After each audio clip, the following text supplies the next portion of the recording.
head and Yeah, I see the top of your head. You're perfect. okay. This looks kind of actually cool that there's like a slit there. It's like Yeah. I'm in two wormholes. Like if I had two posters right here, like two things coming up, that'd be cool. But What would those two posters be? I think I have an idea what it should be. It should be like Old World and New Earth. dude, I love it.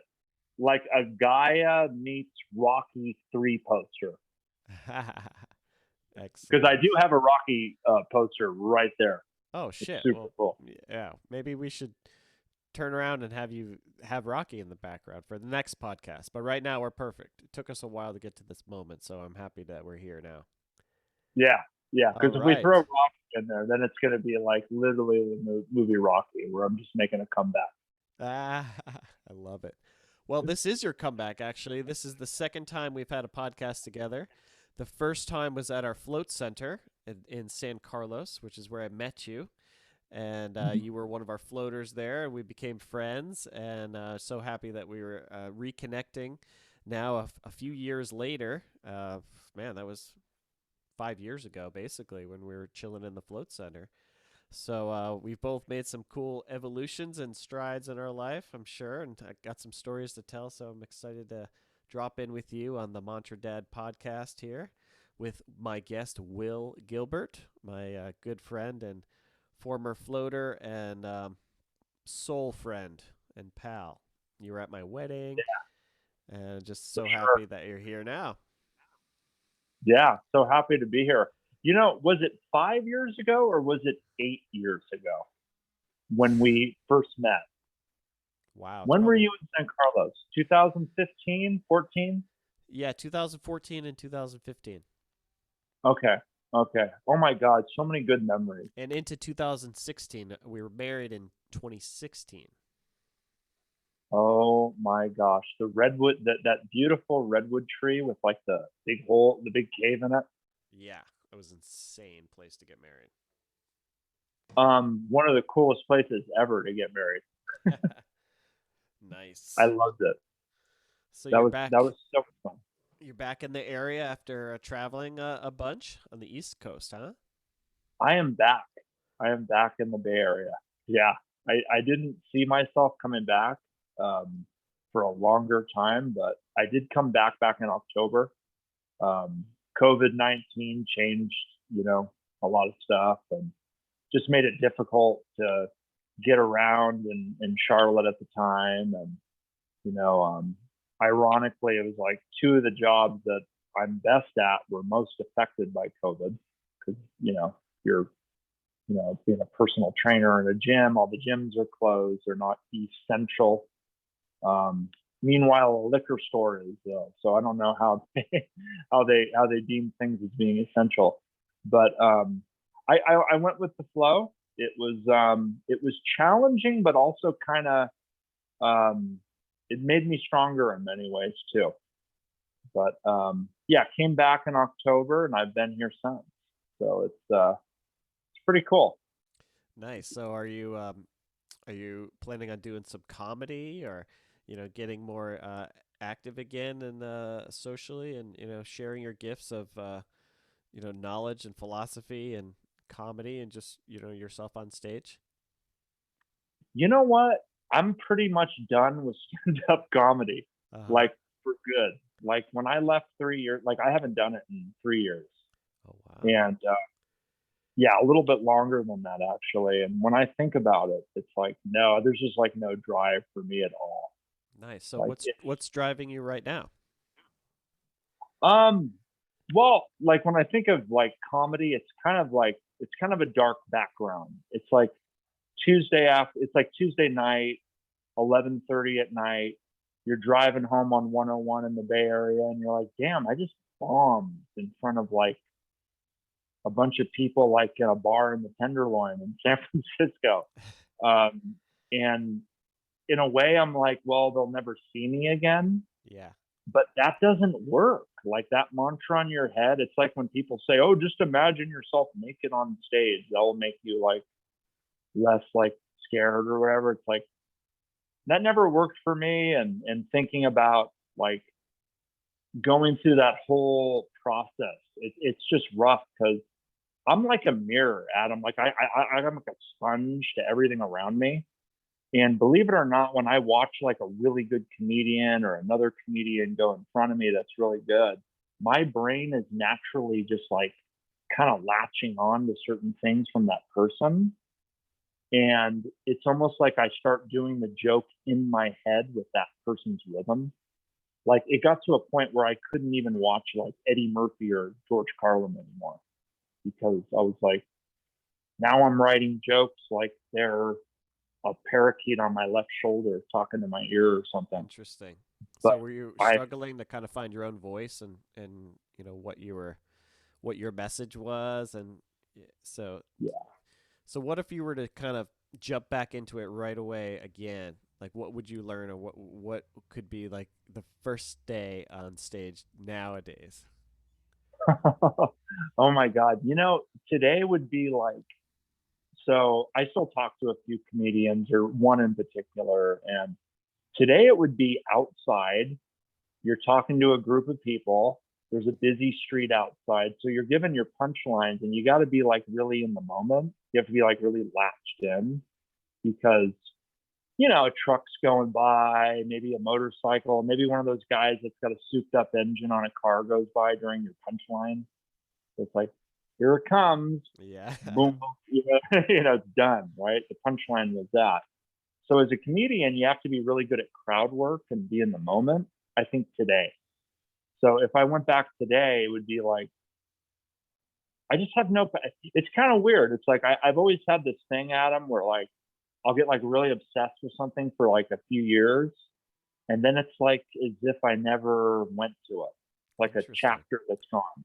Yeah, dude, I So can totally relate to that. I mean, this isn't the first iteration of the podcast, and this isn't I'm constantly having to recreate myself. Maybe not constantly, but at least every few years. At least every 7 years. I mean, we're completely different beings inside and out at every 7 years, supposedly. So cells are dying. We're dying to our old self. In the past, and every breath essentially is a new way of being, and it's like breaking the habit of being yourself and the past and how the past holds you to a certain place in time, and then yeah. growing and being like, okay, who am I now, because I know that I can be anybody again, all over again, and because no one's really judging you. It's really your life is about you and what makes you happy, and following that. So yeah, it's just using your voice is always really powerful, and Mhm. yeah, your message and your essence is conveyed through your voice, and you have a great voice, very booming voice. So I would want to use Thank you. use that Bullfrog Willie. voice for I used to use be it for called your that when I was, benefit. yeah. Thank you.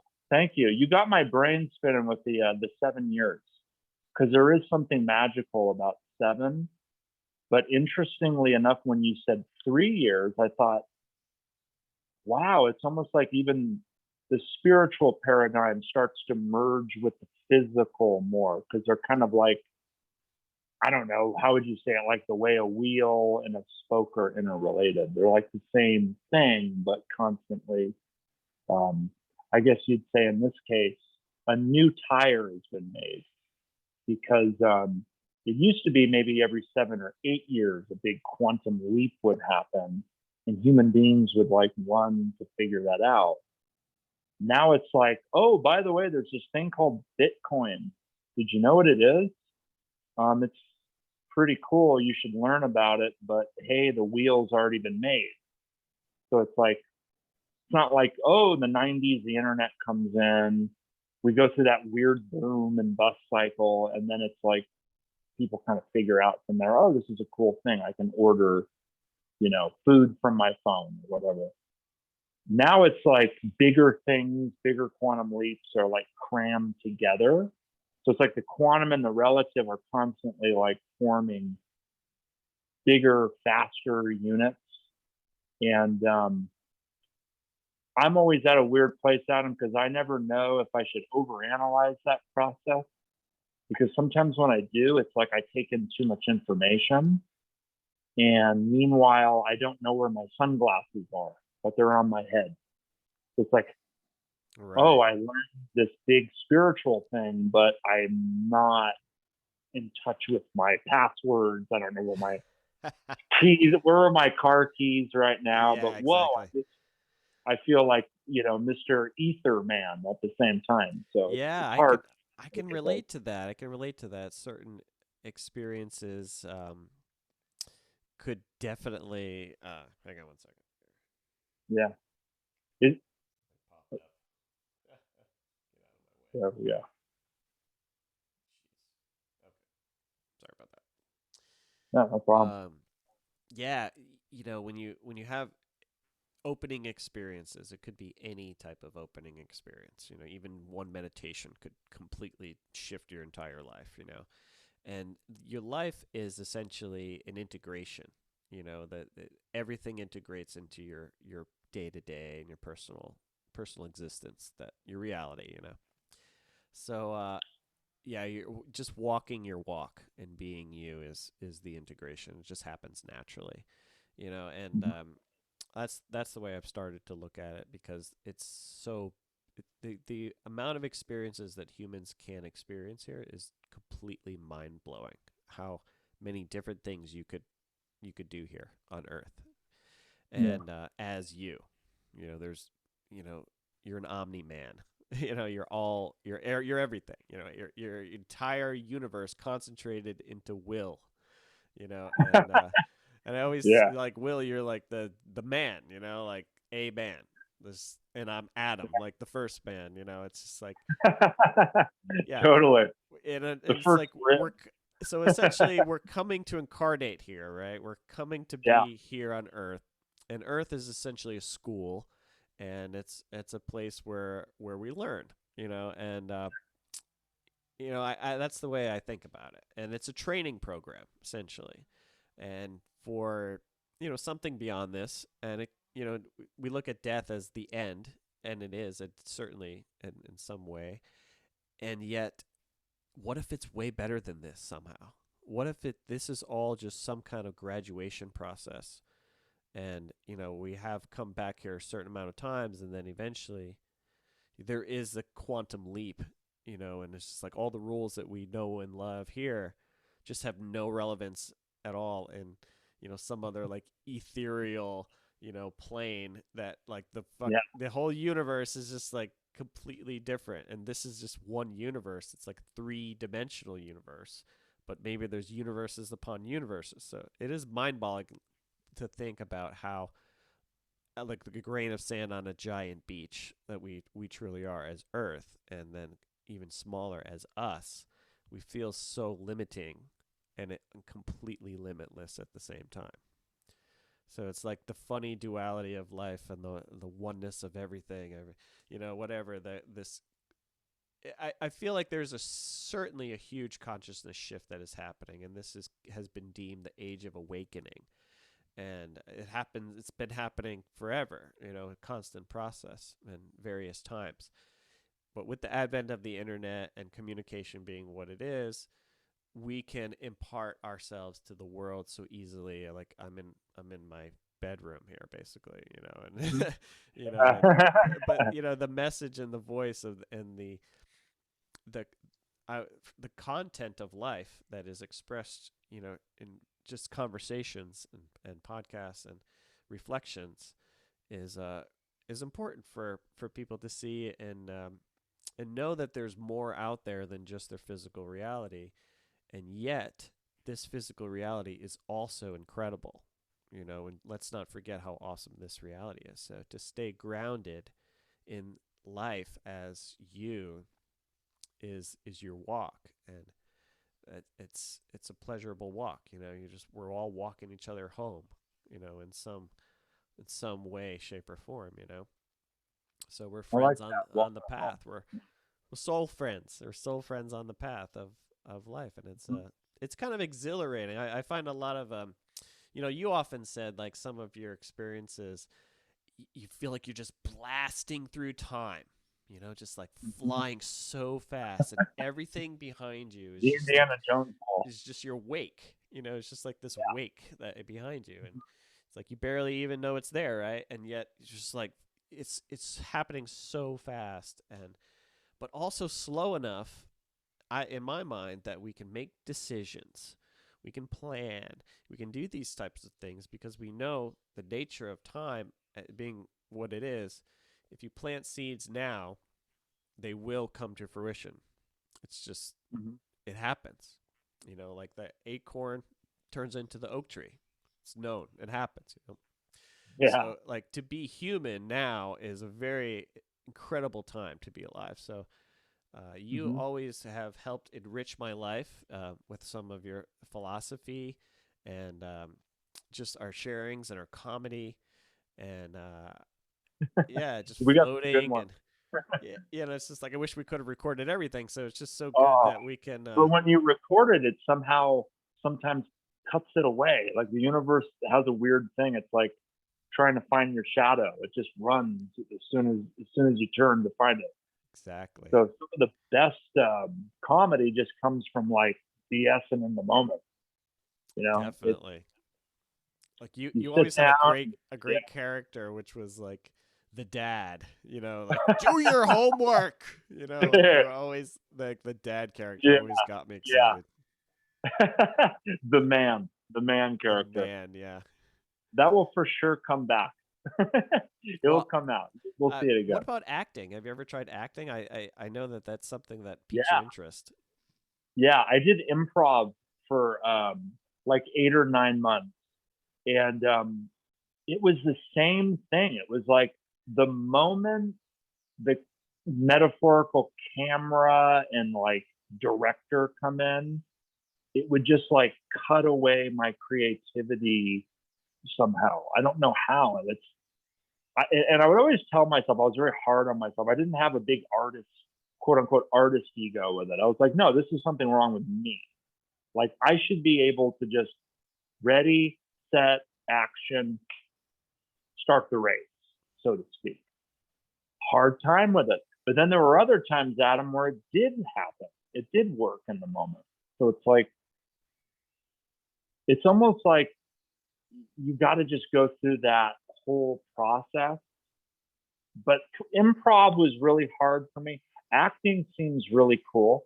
Hmm. Um, but I don't know.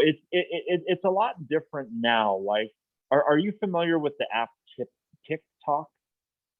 I am not a user of TikTok, but I know Uh-huh. that it exists. You know that it exists, so it's kind of like, it kind of reminds me of like like it kind of reminds me of like Willy Wonka, the girl that eats all the candy and gets like so big she's like banging inside the tube at the end of the movie. Like TikTok is like, hey, for all those people that have a talent and a skill, turn on your phone and just buzz through this because you'll have like 300,000 followers in 3 months. Wow. Because there's such a large audience base. And it happened during a time, it got really popular during a time when people were all at their house because of COVID-19. That's when I feel like it really exploded. Because I noticed TikTok before it ever got popular. And I thought, yeah, there's something to this thing. It's like an old car that's revving up.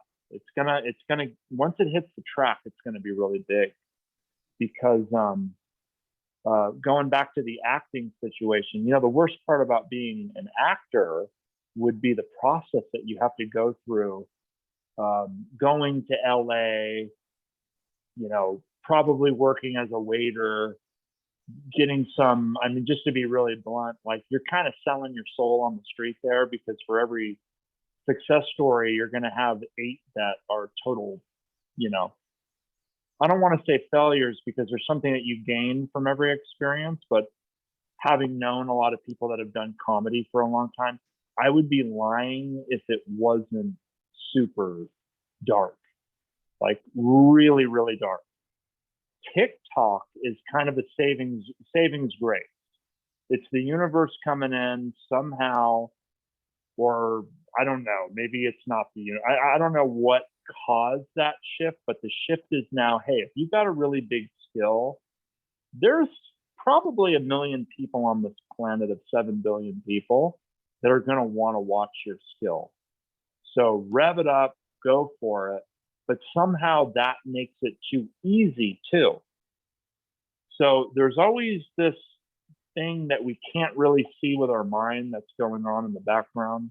These big chunks of we're seeing, it's like that old Sufi poem. I think it was Rumi, where he said it's like 8 people are touching an elephant in the dark, and each person is like grabbing a different part of the elephant. Like one has his trunk, one's feeling his ear, one is feeling his hoof. And each person, because they can't see it's an elephant in the dark, has a opinion of what this thing is. Maybe the hoof, you think it's like a metal sheet. The person holding the trunk thinks it's a hose, right? But then when you when you turn on the lights, you go, oh, it's an elephant. So everybody's feeling the same thing, but nobody can really see what it is.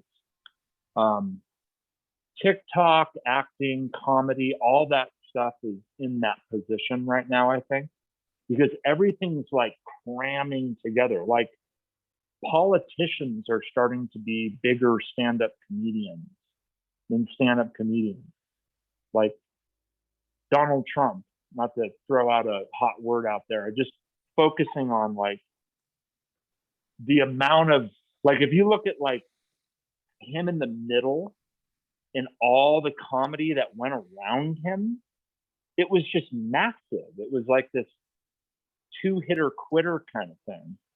Whereas before it was like layered in a different way. So maybe it had nothing to do with Donald Trump at all. Maybe it was like, hey, did you know that just the guy from Kentucky that's a senator can say really outrageous, crazy stuff? Because, yeah, he totally can. And, yeah, you should probably just get together with a few of your buddies, get some props, get a camera, start thinking like a movie producer from your couch, But then there's that other thing where it's like, well, now everybody can do it.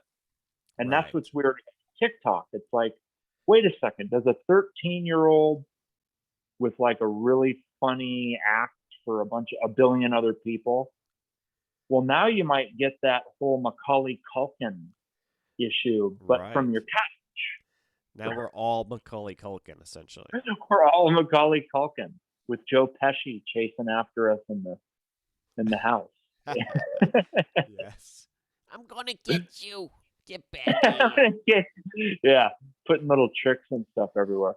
So it's really interesting. I probably overanalyzed it way too much.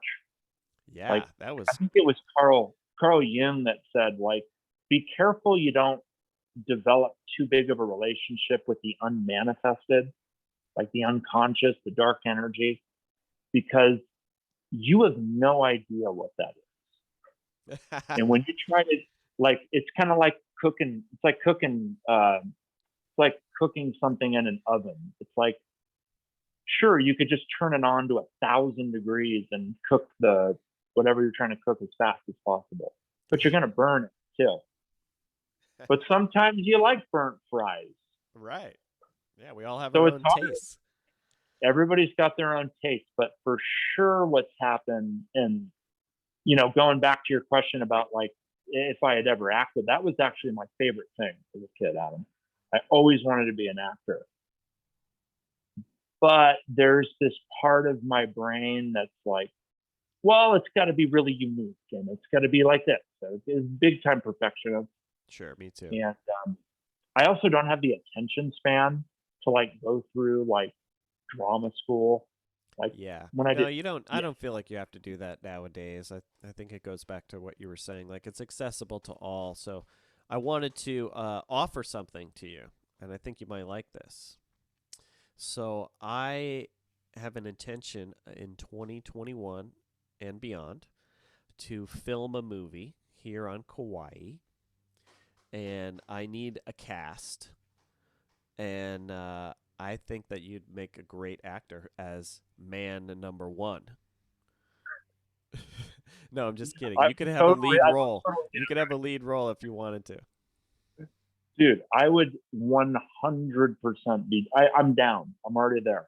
It's already like in the unmanifested, swirling around. I can feel it. Yes. I So, love it. yeah, getting What's back the to what you were theme? talking What's the about. plot? So it's you're gonna love this. It's semi autobiographical, Mm-hmm. and it's called Adam Came Back, and it is. I'm sure we've talked about this before because it's been on my mind for a long time, Yeah. and I've written the script, but the script needs lots of help and lots of new, fresh looks. But basically, it's the idea that the first man, Adam, is in heaven, and he basically works for the government up there, and not in like a an army kind of way or anything like that. But he works for the Akashic records essentially. So he's the librarian essentially. He's the one that greets new souls that come into heaven. Basically, he's like the first stop or second stop.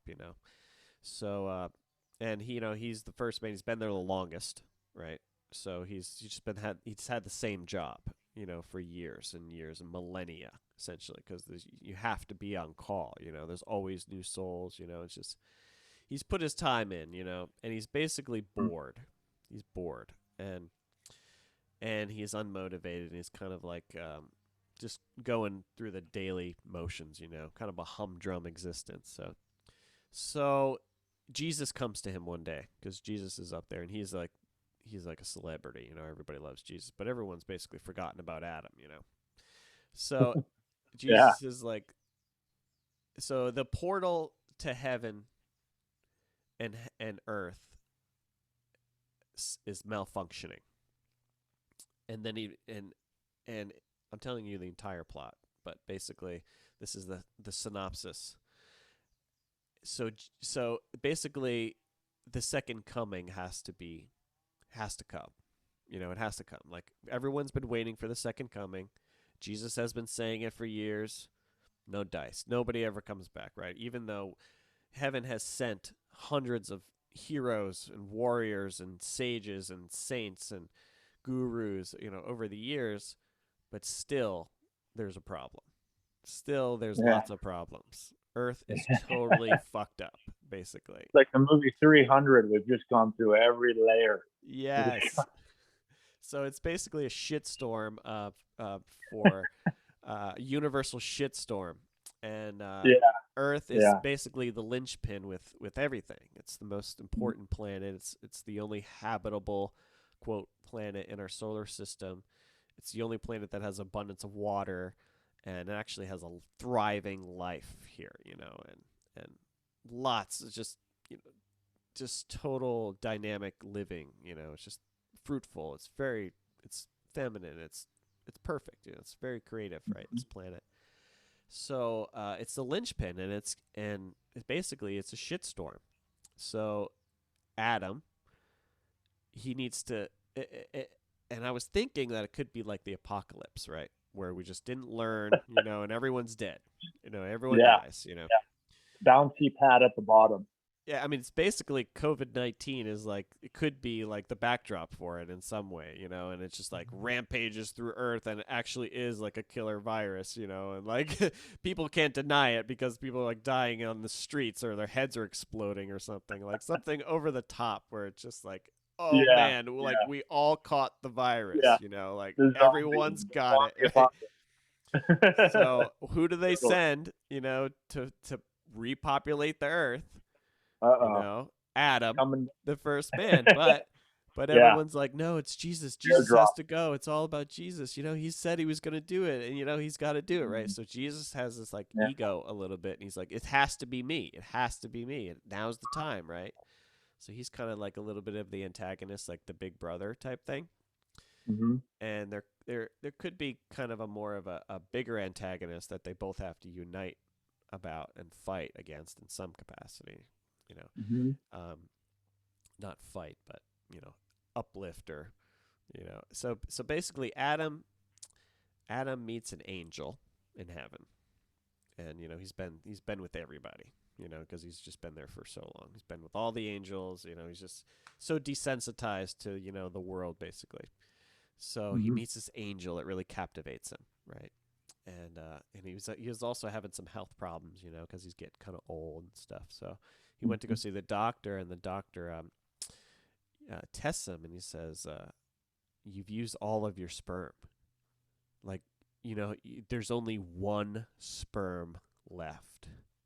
There's only one. You know, because men have billions and billions of sperm. So Adam's basically been like a sperm donor for Earth, like to make Most new expensive souls. commodity on the planet. Exactly. So Most people. valuable, unique thing. So he's like the grandfather of grandfathers of grandfathers, you know, and Hmm. but he needs to find some kind of fountain of youth, you know, in order to. That's the gift, you know, that he's searching for. It's always the fountain of youth or the Ark of the Hmm. Covenant or whatever the biggest, you know, secret is, and that's been broken and lost for years. You know, he's got to go recover that, right? Yeah. So he he spends one night with the angel, you know, Hmm. and you know they have this hot sex, and she's like, "Oh my God, you're the last real man alive," you know, and so they kind of fall in love. You know, there's a love story, right? And her name could be either Maya, Gaia, or Denise. Maya. Maya is so cool, You like but like Maya? if you flip it upside down, like what's Maya backwards? Like oh my god, why can't I do that? No, that would be I am. I I am. am. Oh, that's kind of cool. That's kind of cool. Am. That's kind Yeah, of weird. I never knew that was Maya backwards because nice. Maya is the physical, right? Right. It's like the manifest. They say it's like the illusion, essentially, kind of like. Yeah. So the woman is Maya, you know, like, and so basically, you know, Adam finds out, you know, little ways that she's pregnant. He impregnated the angel, and it was thought impossible to procreate in heaven. You know, because everyone's dead, right? They're souls, right? They're just souls. You're like, how do souls have sex, right? But Yeah. he finds a way to get that last sperm through the gate, and he impregnates. Okay, that right there would be an amazing like music video like scene. Like so cool.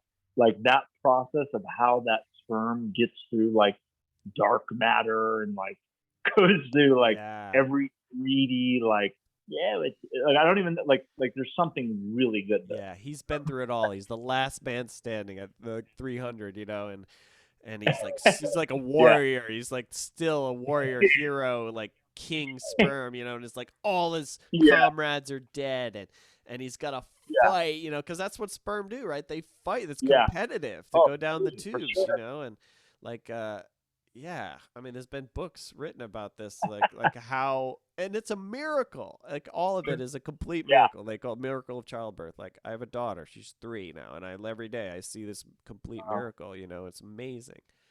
Time And flies. like 3 years. today Wow. at breakfast, you know, I had breakfast with her, and I said, you know, you made me a daddy. You're the one who made me a daddy. And she goes, I made you a daddy. And she's like, and then she jokes and she goes, you and mommy were in my belly. You know, like she's just so trippy about the way she, you know, these simple things that she says that are cute can kind of be like, whoa, like maybe she was watching us for years, like in the different, you know, whatever Yeah, dimension. could And have was been like, 20% of that scene. She was competing with three, say it came down to like three advanced souls. And she had to sit there and do like a advanced soul test. Like how yeah, much she knew about like the giants and the Bushman and Atlanta. the Yeah. dream time. Yeah. How do the Hopi Native American shamans like what do their sound? Okay, now do the Gnostic one. Now do Easy. Like, oh, you're not That's ready for the funny. earth yet. Go back to Wow, heaven. No, that's no, a no, go funny back way. to I hell. love that. Come back. That's the backstory. I love the backstory of like, yeah. So basically, Adam's mission is to bring grace back to Earth. Because basically there was no grace here, right? We destroyed ourselves. Yeah, It's basically like grace meaning just endless giving and flourishing and giving without limits and just complete love and compassion and selflessness and that's like the qualities of grace and yeah, qualities of my own daughter whose name is Grace.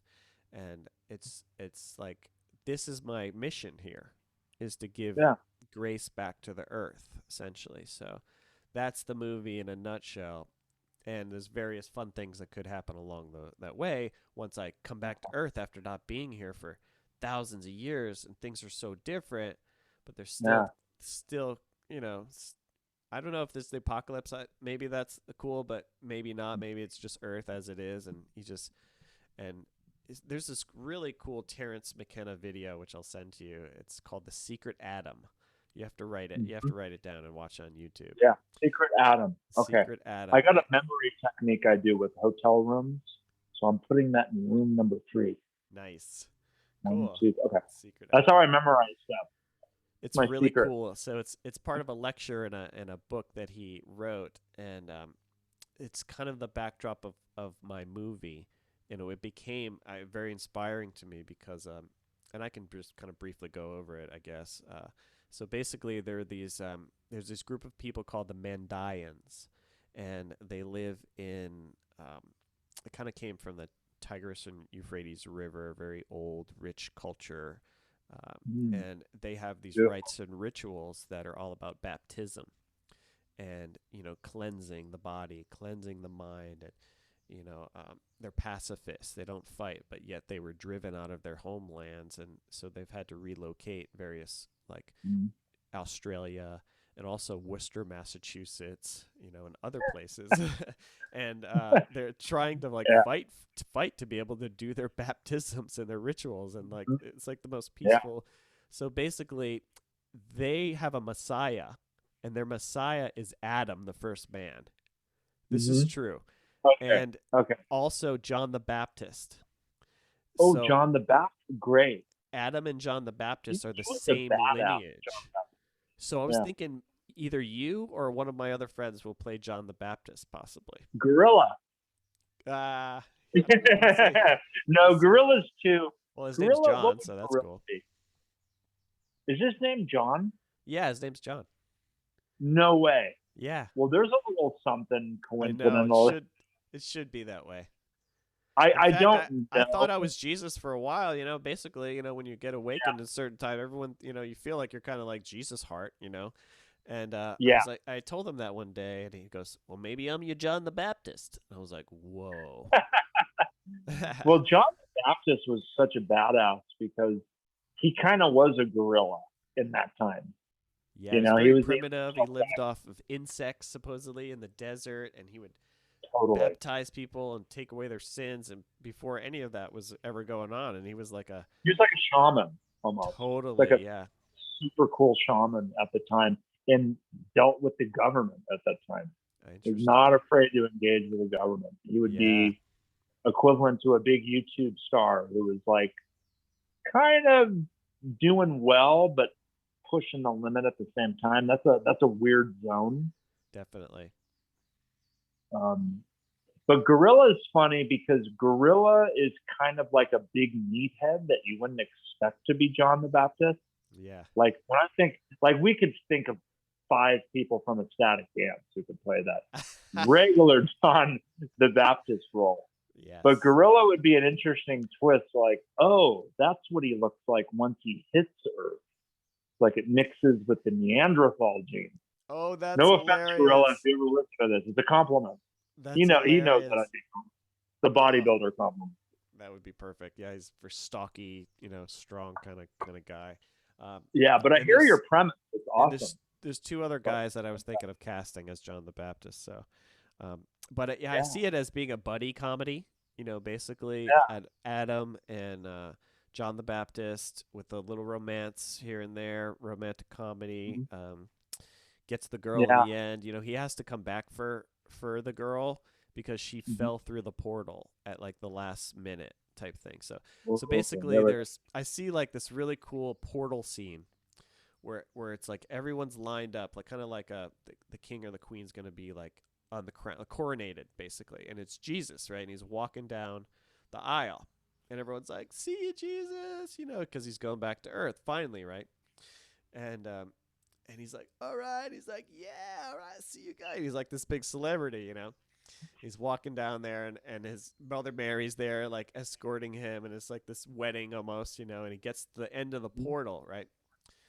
And like the portal like malfunctions and like explodes, and Oh no. he's not able to go, and but yet he's like strong enough as a soul to like stabilize it somehow, right? So that Adam and his girlfriend, wife, he can go after her type thing, right? Uh-huh. Because she falls into the Yeah. portal to Earth, and she's like the last soul, like there, right? Because it's malfunctioning, and so Jesus like, and I just imagine him kind of going like this, like he's being crucified, and he's like, and he's like holding the energy, and everyone's like, Yeah. no, and he's They just don't like, want him to go. Yeah. yeah, and he just like he looks at everyone and he goes, "This is what I do," and he's just like They he's do and they don't want him to yeah, go. Yeah. yeah, and That weird but basically, juxtaposition. Yeah. so his energy is like he sacrifices himself, like he did here on Earth, because it's the same story. The whole thing has to kind of be the same story, uh, but in a different way, right? But Hmm. so he sacrifices himself for people to thrive and uplift, and he sends Adam and Denise and Grace, who is in Denise's belly, not born yet, Uh-huh. and he so I see kind of like maybe they drop in on different places on the earth somehow. Like Hmm. I'm in somewhere else, and she's somewhere else, and I have to find her. And by the time I find her, obviously my daughter's born already, Yeah. so I have to go Yeah. on a journey to find her again, and go through all my trials and tribulations on the heroic journey in order to be Hmm. reunited with my queen, and Hmm. see my daughter Sure. there, and then realize that she's like a super being, like she's Mm. like an illumined, like whoa, like so basically she's the one that uplifts. It's not me. I think it's me, right? But it's actually my daughter. So that's kind of Mm. cool. Gets me a little Nice. teary, a little emotional when I think about it. But so I just basically laid it out, and it's Yeah. really good to talk about it. And this is what I'm all about, Will. It's like talking it out, right? Yeah. And Yeah. you know, It's like a and soul that's like a conjoined triplets that were separated in a different dimension that come back to the earth, and not like Where's Waldo, but more like Carmen Electra show. Do you remember the show Carmen Electra from the 90s? I think so. What a Wait a minute. tangent! I like where we're Why am I going here. saying Carmen Electra? I think Carmen Electra is the really hot model that dated Dennis Rodman. Yeah. I think Carmen San Diego. Why Oh, am I calling it Carmen Electra? Well, she would be cool too, but maybe she she can could take the play place. Carmen San Diego. She San could Diego. play Carmen San Diego. It was a Freudian slip in reverse, because that would be totally make sense from some perspective, or maybe it doesn't make sense. Maybe the new world is different now, where, like you said, it's more someone from heaven can incarnate. Makes sense, right? Well, yeah, Right there away. has to be some sort of other like fast waiting. lane. It's like a waiting room, like on Freeway. Zoom. There's like a waiting room, and Yeah, basically yeah. Adam. It's like I look at it like a Greyhound station almost. Like Uh-huh. people coming and going all the time, right? There's so much bustle, and Hmm. people are trying to catch their plane to Jupiter, or their souls. They go, okay, where do you Yeah, want to go next? Come on, honey, let's go to. We gotta go to Jupiter. I haven't been there yet. He's like on this train yeah, that goes like a soul parachute kind of goes there. yeah, And yeah. I've actually had visions of things like this where it's just like, as you would imagine the universe, it's somehow very orderly. Everything Mhm. always makes sense, right? But at the Yeah, same yeah. time, it's complete pandemonium. It's almost like Oh, like yeah, like total chaos. Beetlejuice, like kind of thing, where it's just all these different looking souls Yeah, going to and there's a different planet. places. I believe there's a star called Betelgeuse. It's a, it's a. Probably. I have a friend who's all into that stuff. I never could really. For some reason, there's something in my. Geez, would I go as far to say soul contract? No, but there's something where I can't really get into astrology, like literally, like to the literal point. But there is a star called Betelgeuse that Nice. kind of has the traits from what my friend who's into that stuff tells me about of everything you just said. Interesting. So Yeah, and I pretty know, cool. yeah, certain planets supposedly have, various effects on us, right? I mean, that's Yeah. kind of what astrology is, and you'd have to think, okay, so the sun is a body, is an astral body. Planet is Hmm. also an astral body, so essentially it has a Yeah. consciousness. It's Oh yeah. alive, right? These planets are alive. Even Mars, there's death there, but there's about to be rebirth for sure, and I'm pretty excited about that. But basically, Yeah. there's like, yeah, I've seen that these planets are uninhabitable right now, but as we progress here, like Earth is like a technology center. Like we're learning about everything here, our solar Yeah. system and our insides and our outsides. And man, once Mars is habitable in a few decades, like things are going to be different, and Yeah. Earth might But not be Venus as is going to cool be there anymore. too. Yeah. It's a Yeah. whole Who new knows, start. Maybe Adam man? It's goes to just, Mars, and maybe that's the end of the movie. Is like, okay, yeah. everyone on Earth is back to normal, and Hmm.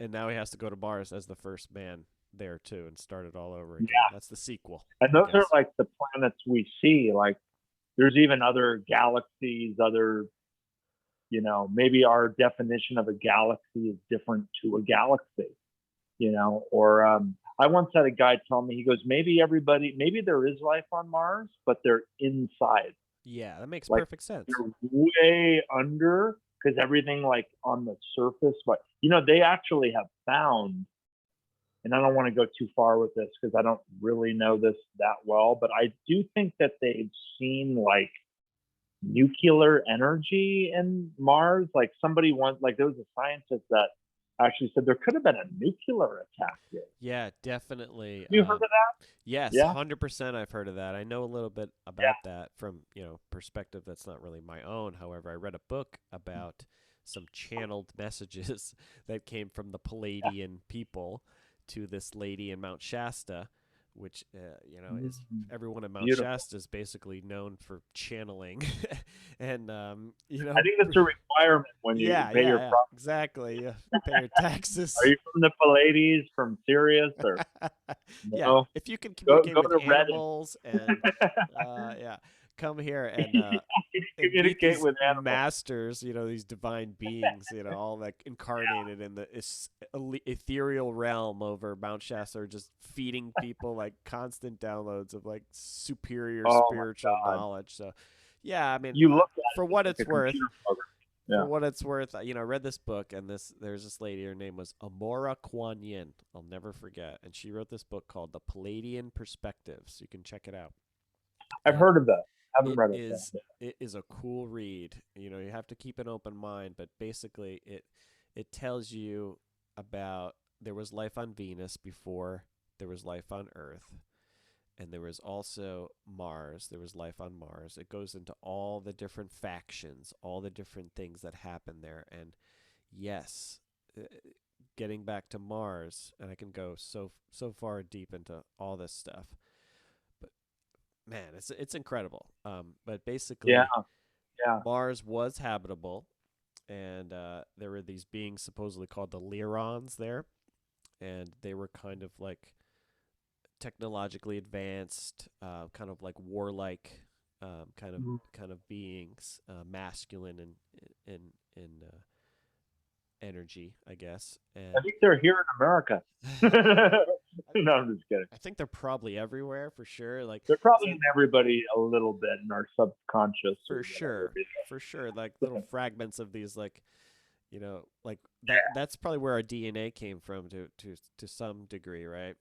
And so basically, it's the same story about kind of Atlantis and other things where technology gets out of control and they forget how to like disarm it and to like control it, which is Hmm. it's just it's an incredible manifestation about when things get out of control in your own Yeah, life. And it's just it everything is psychological, I'm realizing too. So stories really just psychological for what's going on inside of the archetypal man and everything like that. So like that energy, that Lyron energy, is definitely like that warlike energy.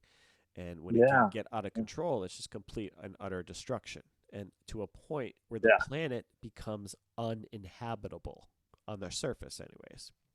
Hmm. So, that's the point about here on Earth is like if our masculine energy gets out of control and gets toxic and overbearing and dominant on the earth will die, plain and simple.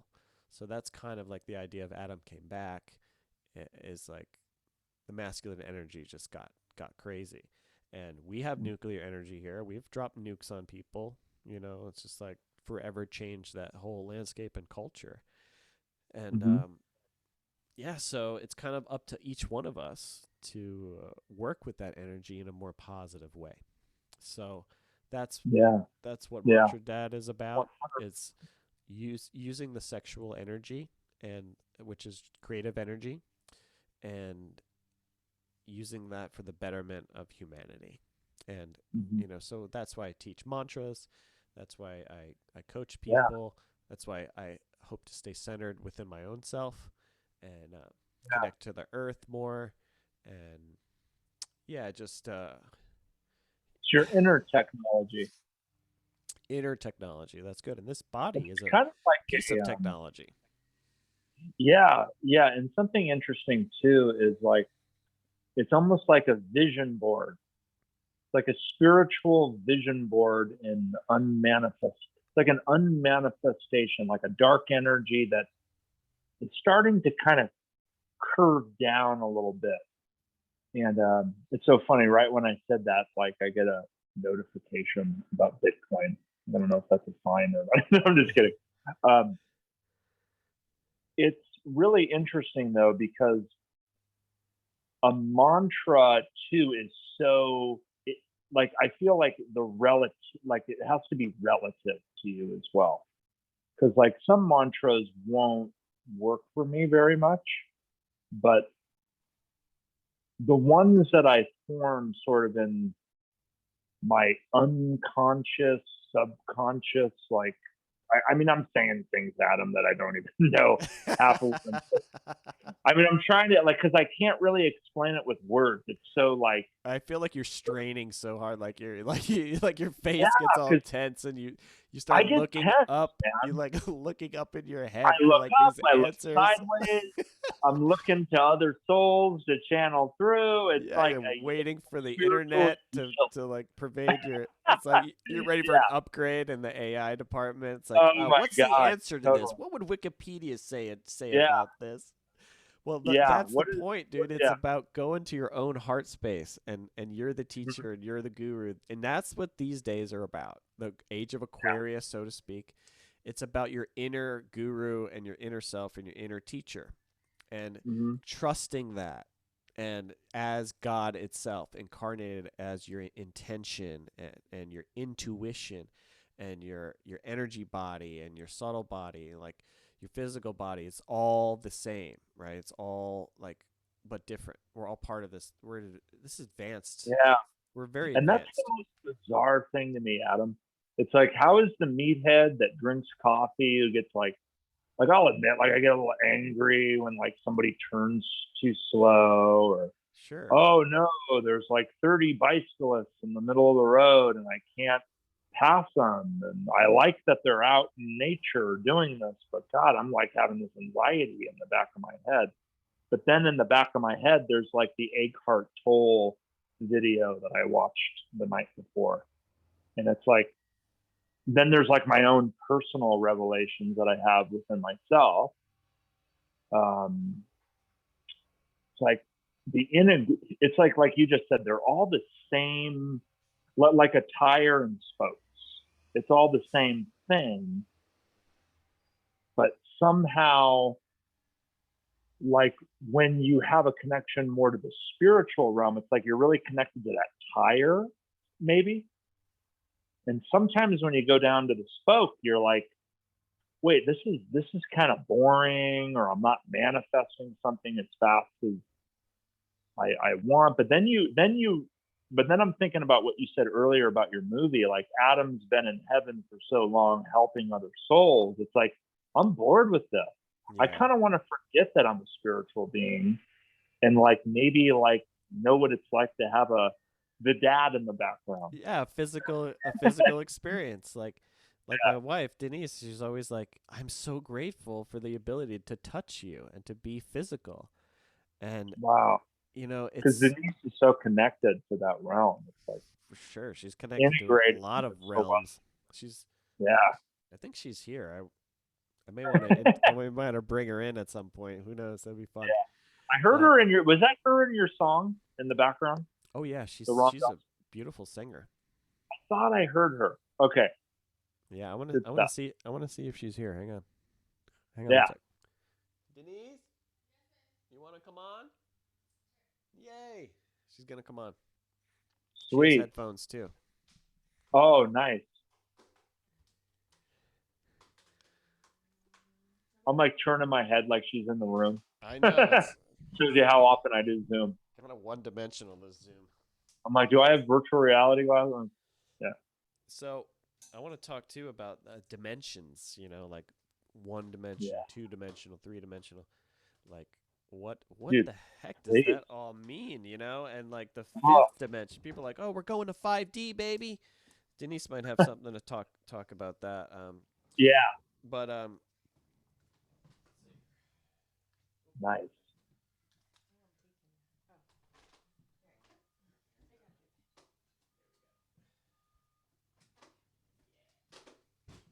I just realized, Adam, you have Hawaii on your shirt. Denise, hi. Wow! Oh Will! my God. Denise. Oh my God, is Will! that you? Oh my God! How are you? So great. Oh my God, Denise. We're here. We've all We're united here. again. Oh, we're nice. reunited again. Oh my God. I have 2014 in my head when we first met, but I don't know if those dates are totally aligned or not. Wow. Wow. I don't even So know. beautiful to see you. Time flies. Oh my Oh God! my I God. can't even imagine we've known each other that long. That's incredible. I know. I'm thinking like, okay, we're on one. We're going to Santa Cruz. It's nighttime, and I'm in the back of the car, and we're going back to your spot in Half Moon Bay. That had that like crazy like you had the coolest spot in Half Moon Bay. I loved it. So magical. You had the coolest spot in Santa Cruz, Oh my gosh, Capitola. So many good memories. So right? many good memories. Definitely. Ooh. Oh, look at that. I thought I turned off my notifications Oh. and It something's really coming through the wanted to come ethers to through. me.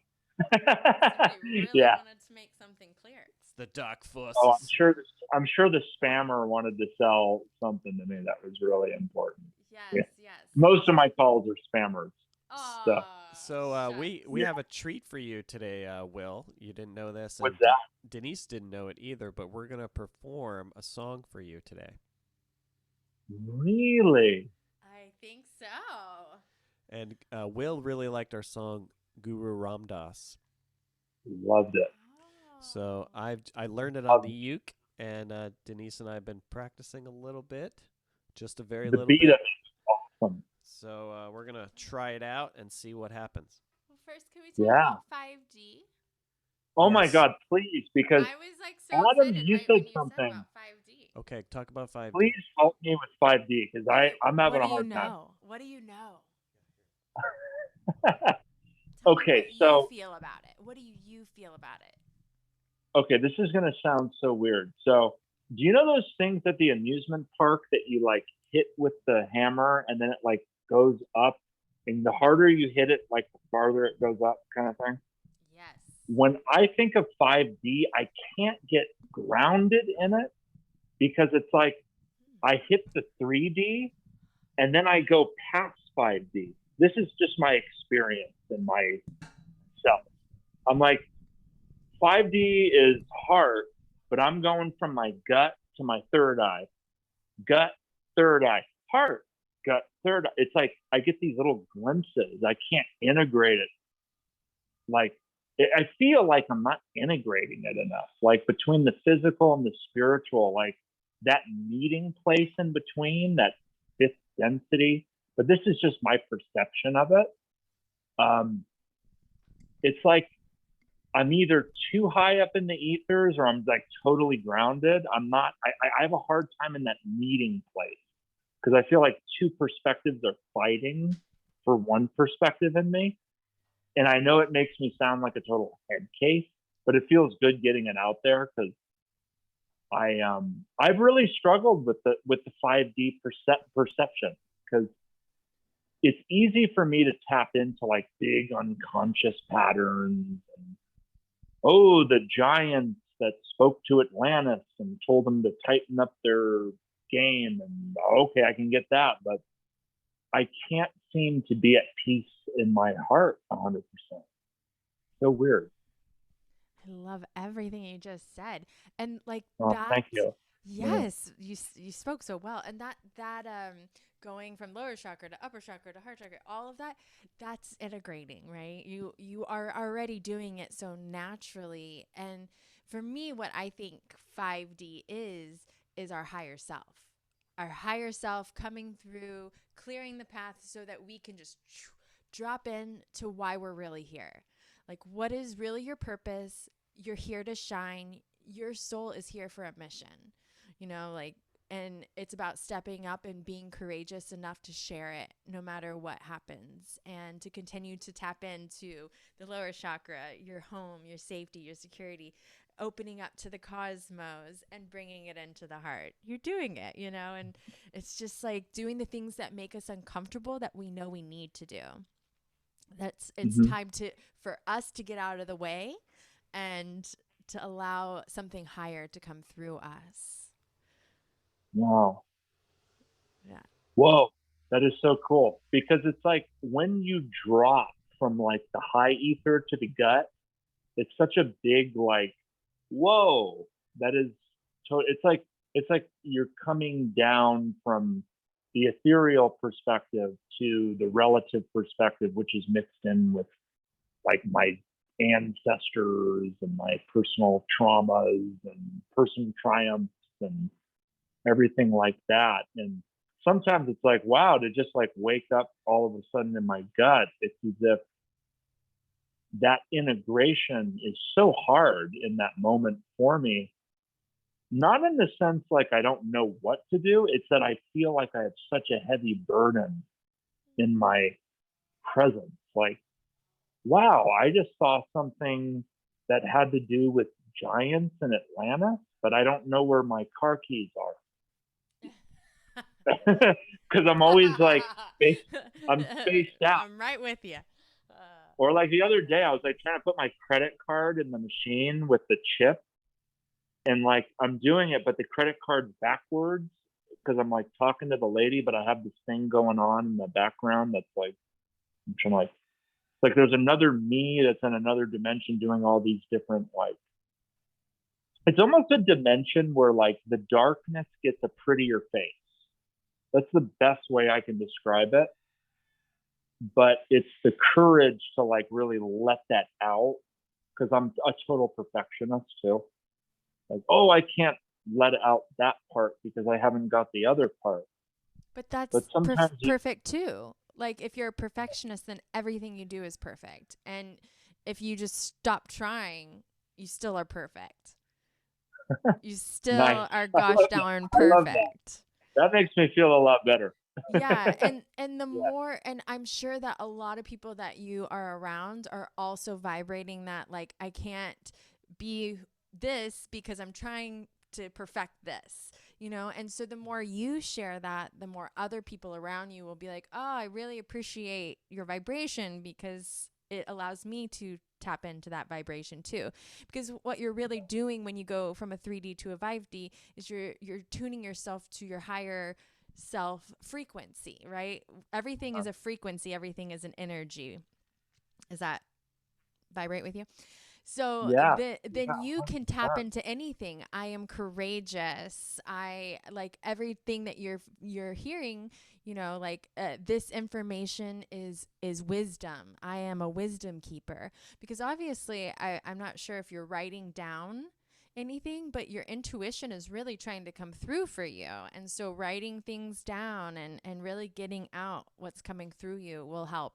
Also, somebody told me something where, you know how we're always going from our root chakra up to the cosmos, Yeah. Yeah. and we can get very airy and heady. She told me to All the time. go from Yeah. the top chakra down, bring the energy Oh, okay. down to your root chakra and ground, bring that cosmic energy down to this plane.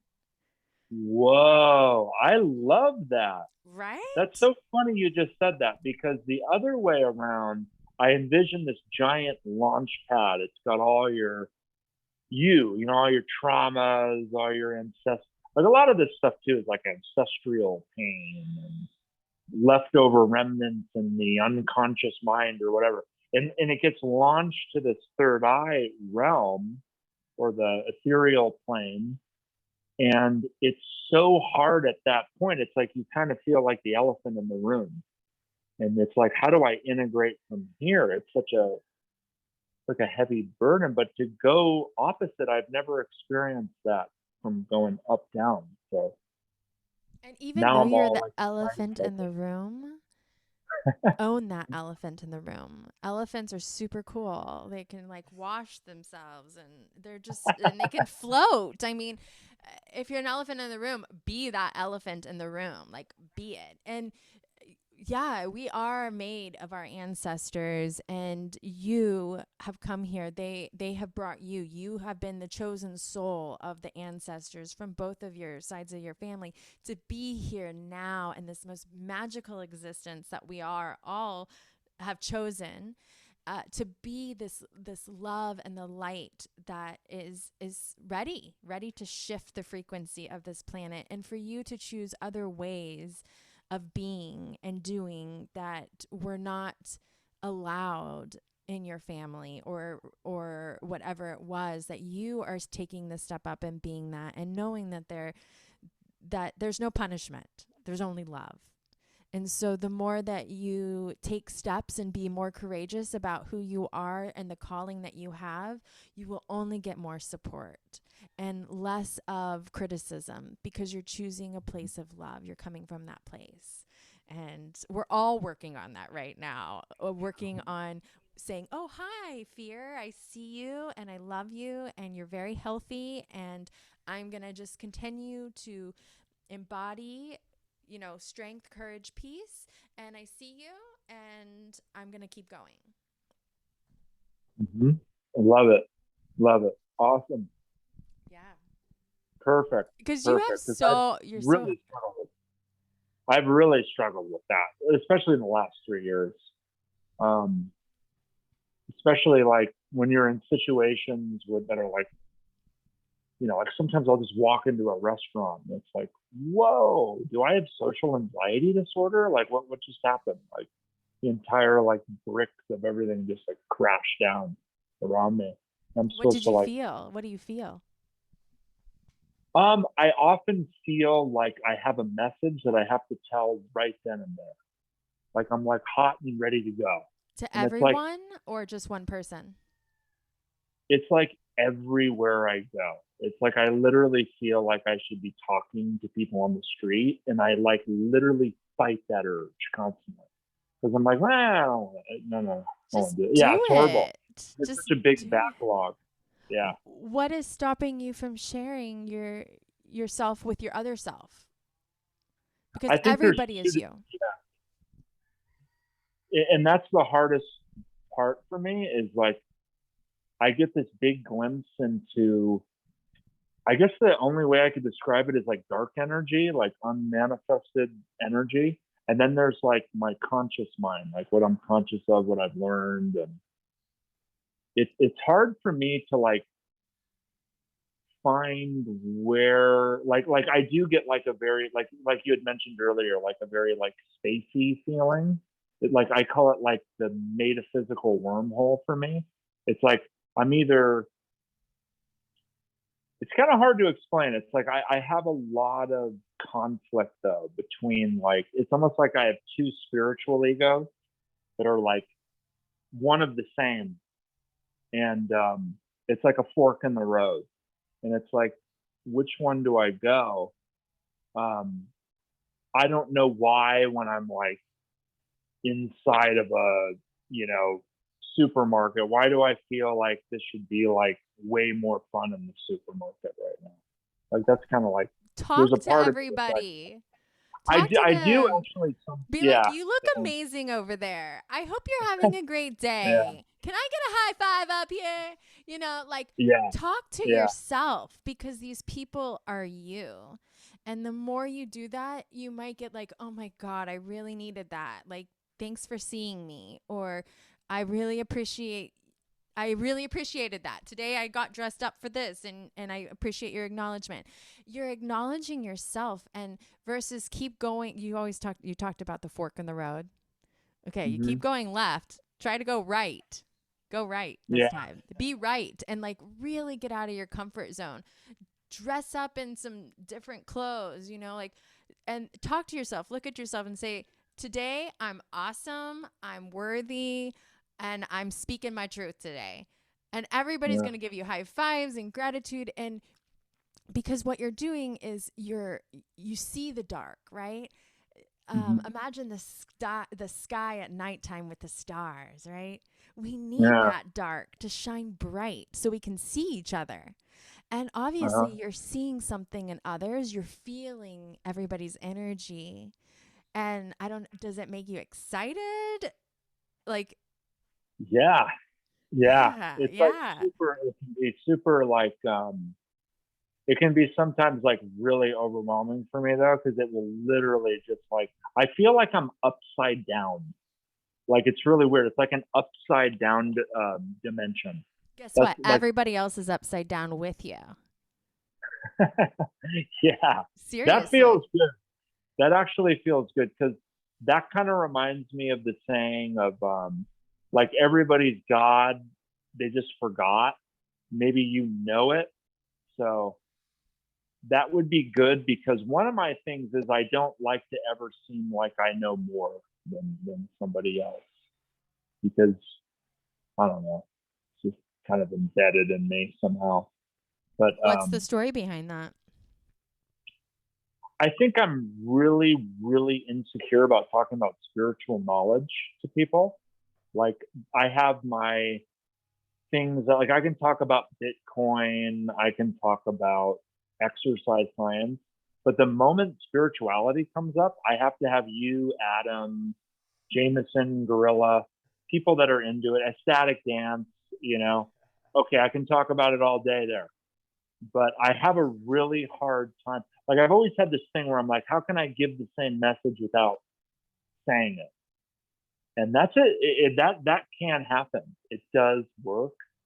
And I think but trusting life, it's almost like a dimension where I call it the upside down dimension, but I don't know if it's upside down. Like you said, everything's upside down. If I'm seeing it upside down, You need to move to Kauai. I know, I know. We'd love for you to Charlotte be was here. you know you're from Massachusetts, so you know the East Coast energy. It's Rockefeller, man. It was kind of cool in Charlotte. Charlotte is very Brooklyn, by the way. People don't know this about Charlotte. It's the second biggest banking center in the United States. So it's like very like a lot of people from New York are down there, and it's a big city. And it was interesting to go there with like Eckhart Tolle and Ecstatic Dance, and you guys in the back, you know, because you go down there and there's a very little. Actually, there were qigong groups and cool stuff on Meetup, but it was definitely a time of my life where I had no one that was interested in that sort of talk. It was very, very conservative. By the way, I love evangelical churches. They're awesome. They have amazing energy. I know, Denise, you used to tell me you'd go to them. I think you went to, what was it, in Half Moon Bay where you No, go? we accidentally went Where to was it? one. Oh, you accidentally went to, but you said Yeah. was I wrong? Did you like it though? Like Well, it's singing? interesting. I like every religion. I think they're all great. Yeah, me too. Passion I is like the energy behind passion. it. Yeah, Yeah, I yeah. mean, that's beautiful, Will, because I feel the same way, completely the same way, and that's where the 3D and the 5D self are. It's like, have you ever heard about the eagle and the condor? Like the medicines. The eagle is from the North America, the condor is from South America, and they're bringing their medicines together to meet. Have you heard I about haven't that? heard. I haven't heard that exact same, but I've heard something similar. Yeah. Yeah, So, and then meeting what? ground. Yeah. And then the transformation into like the hummingbird. The hummingbird is the 5D, is the free, carefree, joy, ecstasy, laughter. And that's basically 3D to 5D transformation. And I really feel you because, oh my gosh, is it a struggle for me to speak my truth about um, my heart, who I am. And that's why I moved to California. I was very not accepted in my family about my spiritual practices. And even going back to Texas, you talk about Rockefeller and all this, it's like that's the world I grew up in. And yet it's becoming more culturally diverse. It's everywhere in the United States, in the world, is becoming more diverse and more accepting of these ancient wisdoms, these ancient practices that have been um, either pushed away or only for very wealthy kings and queens. Now everything is becoming more accessible, and it's literally like no matter what you do, what's the worst thing that would happen if you did speak up, if you did share? People wouldn't care, people wouldn't listen, blah, blah, blah. But there would be one person that does care and would be so grateful that you did share, because it's not about the whole collective. It's about you and a connection with whatever happens from that. You're starting a journey by sharing authentically about who you really are and stepping out in that. And we're all stepping out into our most authentic selves and honoring each other. And I Yeah. really honor your process, Will, because we're all in Oh, that. thank you.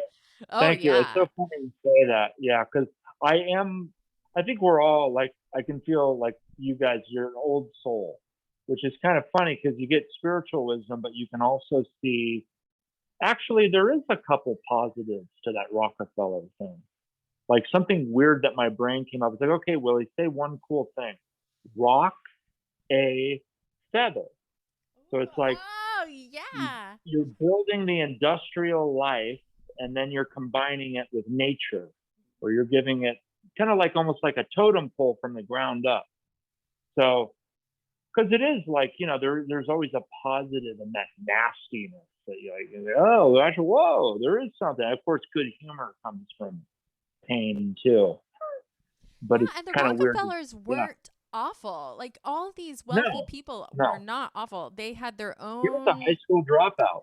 Yeah, there's just following his heart, just like Walt Disney and so many other beautiful souls that came here with a purpose and a mission, and we are perfect, and we can't please everybody. You know, Yeah. everybody's got different opinions, different ways of living and being, and you've just been blessed to be in this family, to be the person that you are. And no matter what, your parents will always love you. They may not agree with you, and Mhm. that's okay, you know, because you are an aspect of them that they didn't get to be. And so it's so beautiful for them to be able to witness you, or for them to I hear love these that. conversations, because they weren't ever taught this, and you're doing something different. You are their blessing. You are their gift, your whole family. And by you sharing and speaking up about these things, they might like be like, what are you talking about right now? But that's the Yeah. first conversation that they've ever had about this. It's going to make them feel uncomfortable. It's going to make them feel like you're pushing them against a wall or something, maybe. But that's Yeah. okay, because you're sharing you from an Yeah. authentic place, and it's going to get better. And then somebody, they might say, yeah, my son was talking about this the other day. He was, I know all about that. Could I get his number? Blah, blah. There will be connections because you are sharing from your heart space, which it's really calling you. And I think the more you don't do it, you're going to get more frustrated and feel Yeah. restless about what's happening with me. It's just because you're not really Yeah. being or speaking your most authentic self, Totally. you Totally. know? And in Charlotte, it was even more difficult because I lived in a big apartment complex. If you want to call it an apartment complex, it was really a pretty rough. It was kind of a rough spot. I loved it. It was an old, like, 1950s, like, it looks like the kind of place that maybe like Shirley Temple would have stayed at. And it turned out, um, you know, that drink, I think it's like cherry and cola. It's called an Arnold Palmer, I think, or it's lemonade and iced tea or something. You're Yep. from the South, you should know it. Yeah, Yes, that yeah. one's it. Yes, yes, yes. Arnold Palmer. He actually stayed in this hotel in the 50s, but now it's like kind of a rough spot. And I'm there, and I'll be honest, it really threw me a curveball. I was like, wow, I'm around a lot of people with substance abuse problems and alcoholism. It's COVID-19. Nobody's moving around. About half the guys in there were veterans from Vietnam, Persian Gulf War, a lot of psychiatric problems, guys in wheelchairs. Like, I was in kind of an interesting spot in Charlotte. A lot of really beautiful characters, but I don't think I ever talked about God or spirituality. And I felt bad because something inside was like, no, you do know how to tell them. You just have to be willing to like look, like, you know what? Like God actually was like, hey, you know what? When I say God, like my intuition was like, you know what? You probably are going to say the wrong stuff a few times. Like, you'll probably offend a few people, but that's the point. And I regret not going all the way through the wormhole, the black hole, the, I don't know, maybe it's Orpheus. Who knows what it is? But it was very rough. It was like, wow, this is like a garbage compactor where everything's getting crushed together. But don't worry, that spirituality will, like, what you're trying to say is going to be perfumed in that, so to speak. And it's kind of weird. It's like, I remember hearing this quote by Carl Jung. It was like, don't take in too much from the unmanifested, because sometimes it's too much. Like, your soul wants to, like a squirrel eating a nut, not chugging beer keg upside down party every night kind of way, right? I think I got such a huge download in 2017, 2018. It was like, whoa, I literally like feel like I've moved into a different dimension. Like, it even got to a point where I had no attention span. Like, I would forget things in 3 seconds. I'm like, I don't get it. Did I turn into a computer? No, you're So just it was being a present very, to the present. yeah. And being around that, and when I say that demographic, I say that as I was locked hand with them. But I do regret being like, I like, I wasn't probably the best I could have been. But imagine it's good yourself. talking to you because I noticed that now. I know. Aw. Well, imagine yourself as somebody that went to war and came back as that veteran, right? And that they're just so dark, and that every time they just saw you, it made them think of their youthful hearts and their eagerness and their resilience and all the beautiful things that you are, Will. Just you being there was enough. And I know that I'm hearing from you that you think that whatever you're going to say is going to trigger somebody or hurt somebody's feelings or just rub them the wrong way or not be welcomed. And I want to suggest or plant a new seed into you, that people crave everything that you're saying, that people desire and have been praying for you, and that everything you say is music to people's ears, that you will get tears and hugs and laughter and big thank yous for everything that you share, because you have a big Thank purpose, you a so big much. heart. You Thank are a you. Yeah. leader.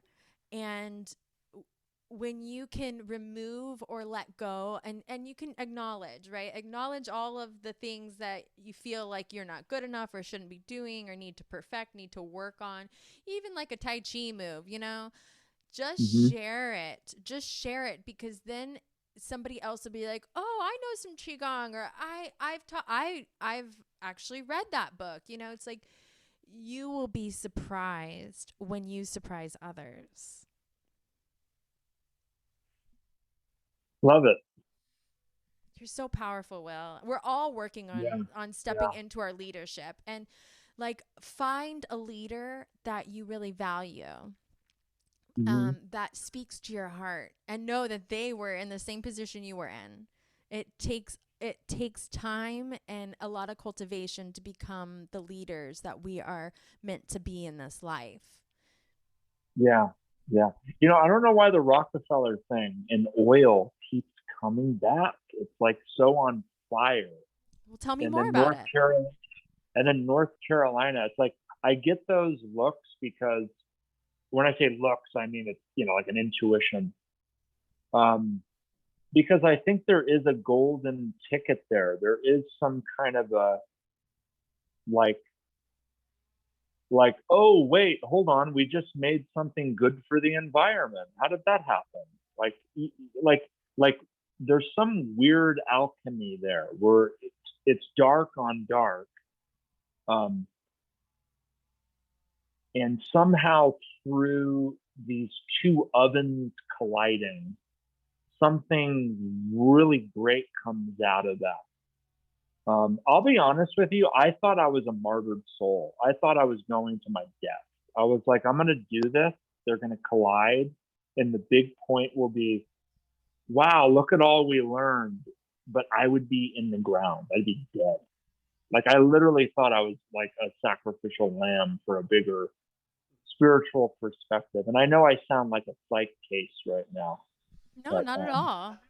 thank you for holding the space with me because I Well, thanks haven't for being actually honest. said this out loud. I've kept it all inside, and you know, it's easy to go to the gym and like get out like aggression, well, not aggression, but like I'll go to the gym, take a car ride around, meditate on that kind of thing. But it's great to talk about it out loud because I wholeheartedly agree with you. Like I love to talk about everything I want to talk about, like the Tai Chi moves, like you were talking about, like sharing a Tai Chi move, but it was a really interesting position the universe put me in. It goes, okay, here's a guy with alcohol problems and substance abuse problems. Let's see you go from your room, walk 3 rooms down, and from there, do your big spiritual stuff, Will. And I'm like, is this my ego playing with me? Is it my soul? It's got to be my ego. So I kept meditating on that, but then it was like I'd go into that spacey realm. So I'm like, I'm like a fish out of water here. And I'm glad that you said that my presence was good enough just being there, Because like you're a reminding those guys. frequency. You Oh, are a thank you. frequency. We are frequencies. Each of us embodies an energy. Every cell in us holds an energy. And when you embody a king energy, you are walking, you are ready, and even if you fall, you still get up and I'm a king and it's okay if I fall. It's an energy. If you're a martyr, then everything you do is wrong. Oh, I'm sorry. Excuse me. Please forgive me. Oh, oh, take this. I don't deserve it. It's like it's an energy Yeah, yeah, frequency. And you are worthy. You are God's child. We are all God's children and we all deserve the best. And I thought about this, playing with the queen frequency. We say goddess yeah, and high priestess and queen. And a queen, if I was a queen or as a queen, I want everybody to be abundant. If I'm abundant and I love my life and I'm eating well and happy, I want every one of my uh-huh, people to be the same. And so if yeah, you are a king, then you want to go nourish every single one of your people. You want to go share, and you don't think about, oh, they might not like it. Hey, I'm the king. This is what you're going to like. This is good for you. I want yeah, you to have the best house. I want you to have the best food. I want you to yeah. feel the love of God because God has blessed me and I'm going to bless you. And it's just a Yeah, matter of changing your thoughts, and I like that. it's not your ego. I don't even know if you have an ego sometimes. Well, you're just a pure I heart. know, And I know. the Well, you ego say is queen. yeah. Yeah, The that's ego such a is strong energy. Yeah, oh because yeah. Charlotte is the queen city. Did No you know that? way. I No. swear to God, Oh my I god. must have ended up there because of that. Because you're Because you're I made the supposed to decision. embody the king, Yeah, to but honor it's the such a. queen. What do you? I wanted to ask you this. It's like a spiritual question. Is the queen the same thing as the 13th dimension? That kind of thing? Like, I think it was like, okay, I don't want to name out a particular religion, but from my understanding, it's Orpheus. It's the Orpheus sign, the 13th sign of like where our solar system meets other worlds, or is that a real thing? Because I kind of have this thing where I feel like I'm getting sucked into a wormhole, and It's the it's final weird. dimension, Will, is back to the mother. That's what's How it coming is? through for me right now. And yeah, getting back to your yourself, your internal nature, your nurturing self. It is yeah, the mothering of self. That is the frequency. That is it's the Aquarian age, and yeah, giving back to your highest self. And we all come from the mother. We all come from the goddess. The You came from your mother. I came from my mother. Denise came from her mother. It's just like it's so plainly obvious that that is where we need to go back to, and Yeah, not to mean that we're babies or whatever, but it's just back to that. The sign of Aquarius in the celestial realm is pouring water. It's a woman carrying water and nurturing the earth, pouring the water. And this water that I'm drinking right now is from Makaleha, which is a natural spring here. And Denise and I go fetch that just yesterday. sounds cool. Yeah, we went to go fetch our water, with 3-gallon jugs. And Wow. the ability and You the have to walk sovereignty. to it? Yeah, it's a little You guys hike. It's walk fun. It's down there? perfect. It's a great, beautiful hike. Oh my God. That's a It's a good portal in workout. itself. It's Oh a my God, I portal. could It's very imagine. spiritual. That So water moves. Put it on yes, your head. Oh, yeah. and we notice when we I used drink to do this that. water, our frequency and our consciousness is altered in positive ways, and we feel our Wow. bodies being more in harmony with nature, and so we're connected in a way to our source, and when we go and you see it coming out of the earth, and you go and you put your cup there and you drink it, and it's just naturally a connective and beautiful experience. So yeah, Yeah. I feel like it's a feminine energy that if you're a man, that's kind of it's sometimes hard to, I guess, embody that, or be like, wait, but I'm a man, whatever, but I'm in this man's body. But there is an energy that is very nourishing and very loving and feminine in its aspect, but men can also be nurturers, and men can also, uh, but our purpose is a little bit different in a way. However, we can access that energy and bond with that, merge with that, and actually form a relationship with that energy, which is love and endless love, and it's grace, and it's just, giving of just because, not expecting anything. And that's the energy that Denise embodies as the queen, and she knows a lot about. Thanks, Adam. Yeah. Well, something that's been very interesting in my relationship with Adam when we first got together was he said, I honor, and I honor the divine feminine. Mhm. I, you know, I'm in service to the divine feminine. And I think that's very powerful for a man to say, because that's really removing the ego in a sense. And what we live on is the mother, right? And Yeah. everything around us, this earth, is the mother. And so you just connecting to an infinite source of mother is beautiful. Going beyond our mothers, because they are children as well, children of God that have come here to live a certain way of living and being, and they have their own karmas to work on. And Yeah. you are too, and you chose these parents for a reason, celestially, in your name and everything. And so it's just a matter of honoring your stories and then going beyond them and choosing the story that you want to live. Choosing that you live and you move from your heart, and that not anything you say or do is wrong, because it's from the divine. And I think it's super cool that you're not thinking at all. I think it's super cool because you're just present to the present, Mm. and that's a gift Yeah. in itself. And when you felt moved to go to that gentleman's door, just walk and say something, and you went back, or that was Yeah. the ego telling you to go away. The should, could, can't, I don't wanna is the Yeah. ego. The I Well, it can, I started with am, I have. What? oh, well, it started actually funny. The way I would meet these guys is a lot of them didn't have cars, and Charlotte's like horrible for public transportation. So they would be like, "Hey, can you drive me to the liquor store?" And just for the social aspect, getting to know them, and I don't judge, I don't care. It's like, yeah, sure, I'll take you down there, no problem. So I'd give a lot of them a ride down the street, and then during Yes. COVID, it was like, oh, is this a house party? Because everybody's just waking up with, oh, he's got a glass of wine in his hand, and it's 8 a.m.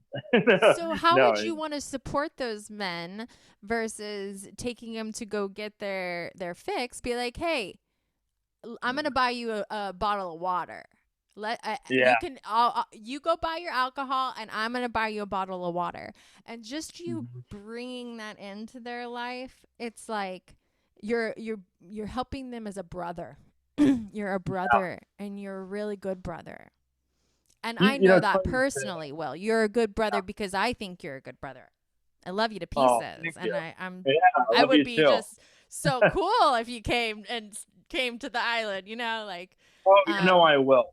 I will. yes, Yeah, yes, we would be so I will. honored. We'll have to Yeah. yeah, but Were you listening to Adam when he was talking about the movie stuff and everything?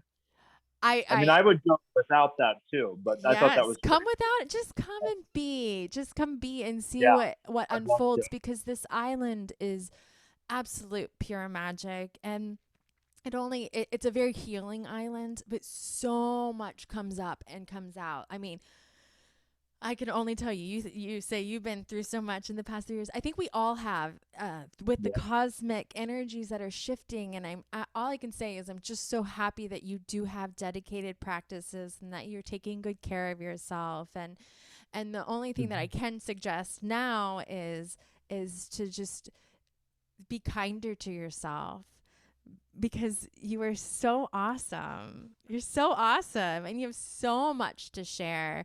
And it's a matter of starting to share, so that the cosmos and the law of attraction can bring more people that desire you, because you're very desirable, Mm. and not just physically, but emotionally, and you're very present, and it's just a beautiful thing, and it's important for people to meet you, to know you, and to hear your vibration. You Yeah. are a vibration, and it's so important. Just like music, you are music, and everything that Mm. comes out of you is I music. feel that. Yeah, it's like a beat. It really is like a beating of like a drum beat. Um, it's interesting. The number 13 kept coming to me, kept coming to me. It was so weird. It was like 13, 13, but it was dark. It was literally darkness, not black, darkness. And I don't know why it's not black, it's darkness. It's just darkness. I don't know if that's because black is like the color that comes out of it, and darkness is maybe the unmanifested realm where there is no thought of a color, there's no boundary for it. Well, I don't 13 know. is a 4, and 4 is angels. I never thought of it as 1 plus 3. Well, when you do numerology on it, it's actually a 4, and that means angels. And maybe Is that it's because, time or dimension? Is that what it means? Or well, numerology. okay, okay, because Right. my sense of time gets all messed up when I not messed up, but in a good kind of a good way. Like I feel like, 1980s music comes to my head, and all of a sudden I'm yes. in like a McDonald's commercial from when I was a kid, and I'm like, yeah. And it's weird, it's almost like an ASMR. It's like the cosmos dumps a movie set, but the movie set isn't like a camera, it's in the ethers, but I can't explain, but I'm explaining it better now that I thought of your 1 plus 3 association, because now it's like, okay, it really is like two different times. There's the time right now, like, oh, it's 11:33 and 15 seconds and so forth, like a timer. Then there's this other time where it's like, no, it's based on all your loves, all your likes, all the things you need to work on, like the relative point of what you think time is, because that's what paints everything. But don't think about it too much. I want you to experience it without thinking about it. And that's kind of what my experience was. It came at me like a Mack truck around 2013-ish, but it really hit me in 2018 or 2017. And I'll admit, I really struggled with it. It was like having 80,000 pounds on my shoulders. Like sometimes I'd feel like I was 380 pounds, and then I'd feel like I was 70 pounds. Like, what is going on here? But like if you were standing next to me, like if you were like a person in Safeway behind the cashier, I could like have a normal conversation with you. It's like, oh, I don't look like I'm totally crazy. I mean, my cotillion skills are here still. I went to It's cotillion so too. bizarre. Well, Did you uh, I actually refused to go, me but I was so too. hot. Me too. You, I you was like, refused to go, Mom, I don't want to go to cotillion. I'm gonna jump out the window and run away. And then I'd wait a couple minutes and be like, do I have to go? She's like, yes, you're going. yeah. Oh Oh my no, God. I So you remember learned those about days. all of, oh God, that was Foxtrot brutal. and everything. I get it. Oh, you learned how to dance. Oh yeah, I mean, Will, if honestly, if you came to where I grew up, you would laugh because like you would see that I grew up very similar to you. So I hmm completely understand. I feel like I'm a Gemini sometimes, living two lives. Like I'm totally into the Mother Earth and the way that we live. And then Yeah, I go back to see my parents and I struggle so much because I grew up a certain way and I feel like I'm supposed to be this too. How do I yeah, integrate both? Because I'm yeah, so grateful for how I grew up and all the things my parents shared with me. And yet there's this whole aspect of me that does not fit into my family. Like my sisters are totally opposite than me. My parent, yeah, and yeah, totally. and so I feel you, and I want to continue to encourage you to tap into your feelings, and wherever you feel called to go, do, be. Our lives are infinite, right? Our souls are infinite. Do you believe that? Yeah. Yeah. Okay, Yeah. cool. So, 100%. yeah, we're infinite. So, this is just a little blip in our infiniteness that we've come here and we've been so blessed to be on this beautiful pearl, this magical mecca that has been created for our souls to come into bodies and to Hmm. feel things, to feel through all of our senses. So, like, jump for joy, release, whatever needs to be released, and like get going with your 5D self because you have qigong to share. It's like you have so much that is needing to come out of you. And Yeah. just do it. Just go to a park and put up a sign, and do it for you. And the more you do it for you, the more other people will do it for themselves too. Just like Nice. at the when you go to, like, you were living with a lot of veterans, and they probably completely forgot what water is, because the reason why that they're so into the alcohol, which isn't bad, it's just, Hmm. or wrong, Yeah. it's just what helped them through what they were going through somewhere else, and they Yeah. brought it back here, and there was no assimilation or integration. It was like, Yeah. get to work, go back to your families.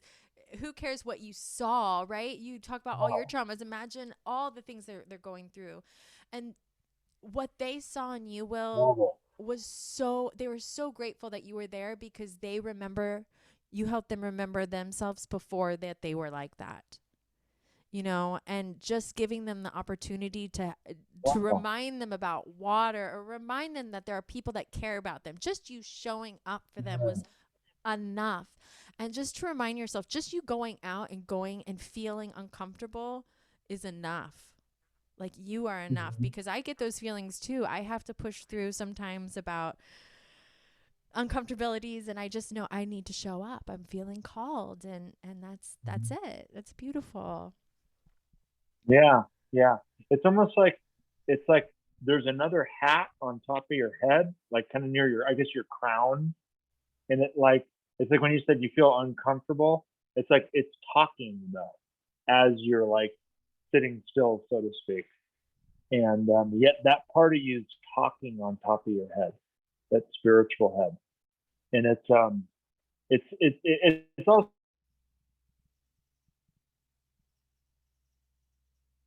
I like that they were that like their youth when before they went to the war, like a couple of those guys are in wheelchairs.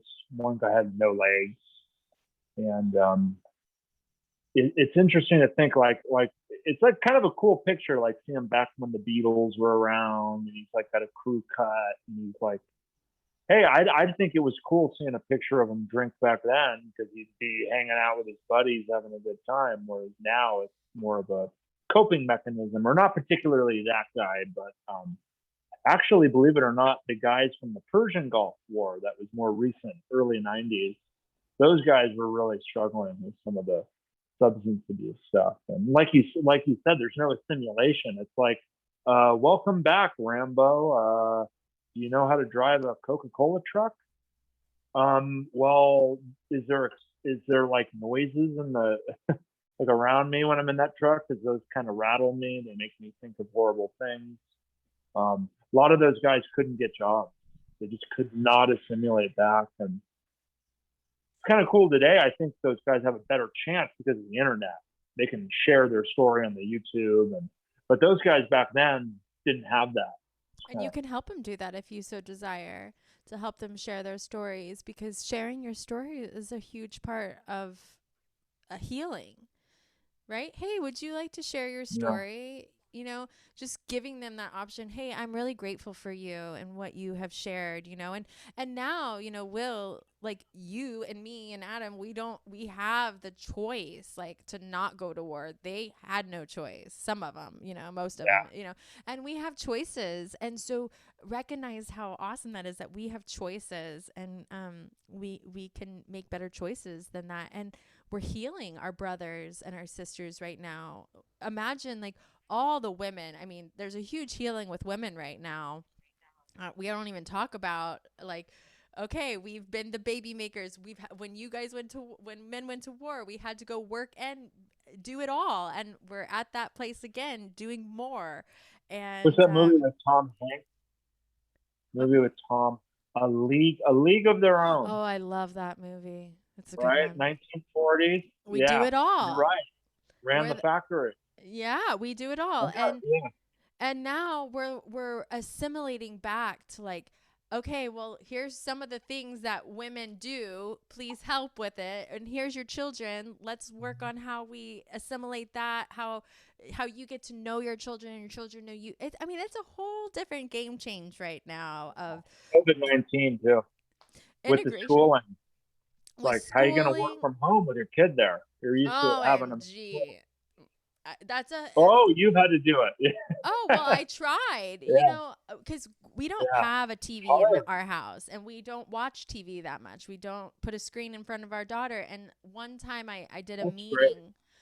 Oh, it's incredible. When That's you meet really good. Grace, you'll Hey, see a Steve Jobs difference. did that. The Yeah. guy who invented the iPhone Oh, had that yeah. same mentality. Oh, it's So that should horrible tell you when you, something. yeah, it's horrible when Yeah, you put iPhone or something in front of a child. all day long like that. Yeah, Yeah. but I did it once and I will never ever do it again. And I realized my daughter could go in her room and play with all the fun things she has and Yeah. self-play, I mean, Hmm. there let's give them the opportunity that we had back in the day of Oh my God. self-play We and had cool fun. toys. Yeah. Moon shoes and Right? I mean, Grace and I yeah. yesterday we went outside. She gave me a little ladybug outfit dress and some kitty ears or a princess hat, and we went outside and just had a dance party. We did our own little ecstatic dance outside. And she gets up on top of the That thing sounds and cool. just shakes and Yeah. moves, and it's the quality time because a lot of parents are thinking about business and busyness, Yeah. right? And Yeah. we've Oh, been all the time. trained that. And so Yeah. everything that you're feeling, Will, is so good, is so healing, is so important because you're doing things different than your family or most people out there. And that is being the change that we want to see. Period. Like you're being the Well, change. You are being the change. You can't not. Even if you feel like yeah. I think it's super cool to me when you were talking about being 70 pounds or being 300 pounds. It kind of sounds like you're able to jump dimensions. It does feel like It's that pretty because I used cool. to think it might be like the 380-pound thing had an interesting little tidbit to it. Um, I definitely see. I was always nervous to say this out loud, but since I've meditated on it for so long, it wasn't that I was nervous. I was like, okay, is this a real intuition or is it just like, no, it's a very real intuition that I was in Easter Island at some point as a massive, very, very athletic body. And somehow the tribe had a kind of morphogenic field or like a hive mind, if you will. Think of it as like if you had like a walkie talkie with 30 other people, like your own private network, but that network is also a part of the bigger network. And somehow we could communicate through that hive mind, but the universe was like the ultimate bank that had the ultimate say. And sometimes tribes get a little overzealous with their ability to manipulate matter. That was kind of like the messages being downloaded at that time.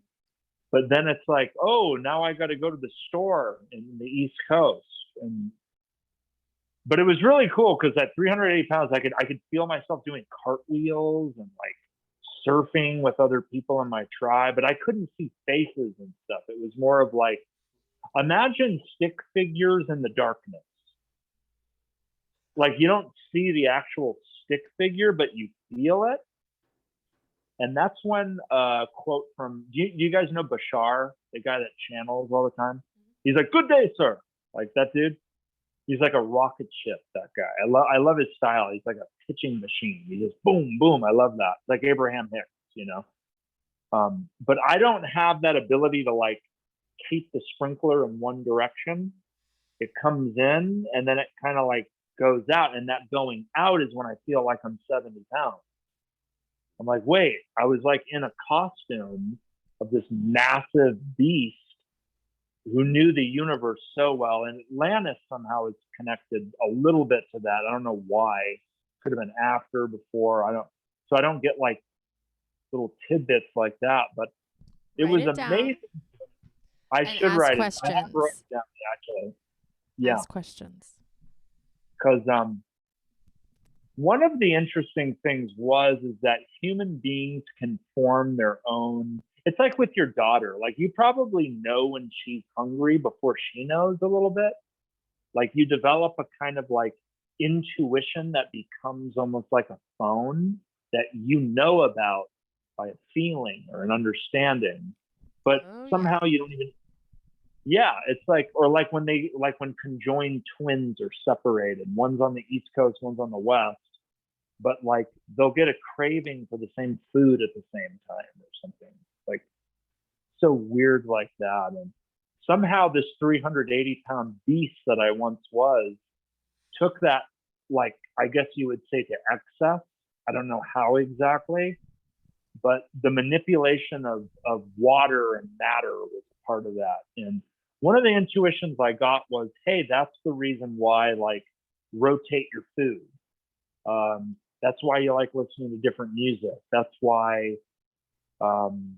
this might be crude, but like thinking somebody of a different culture or race is really, really attractive to you and super exotic. Why?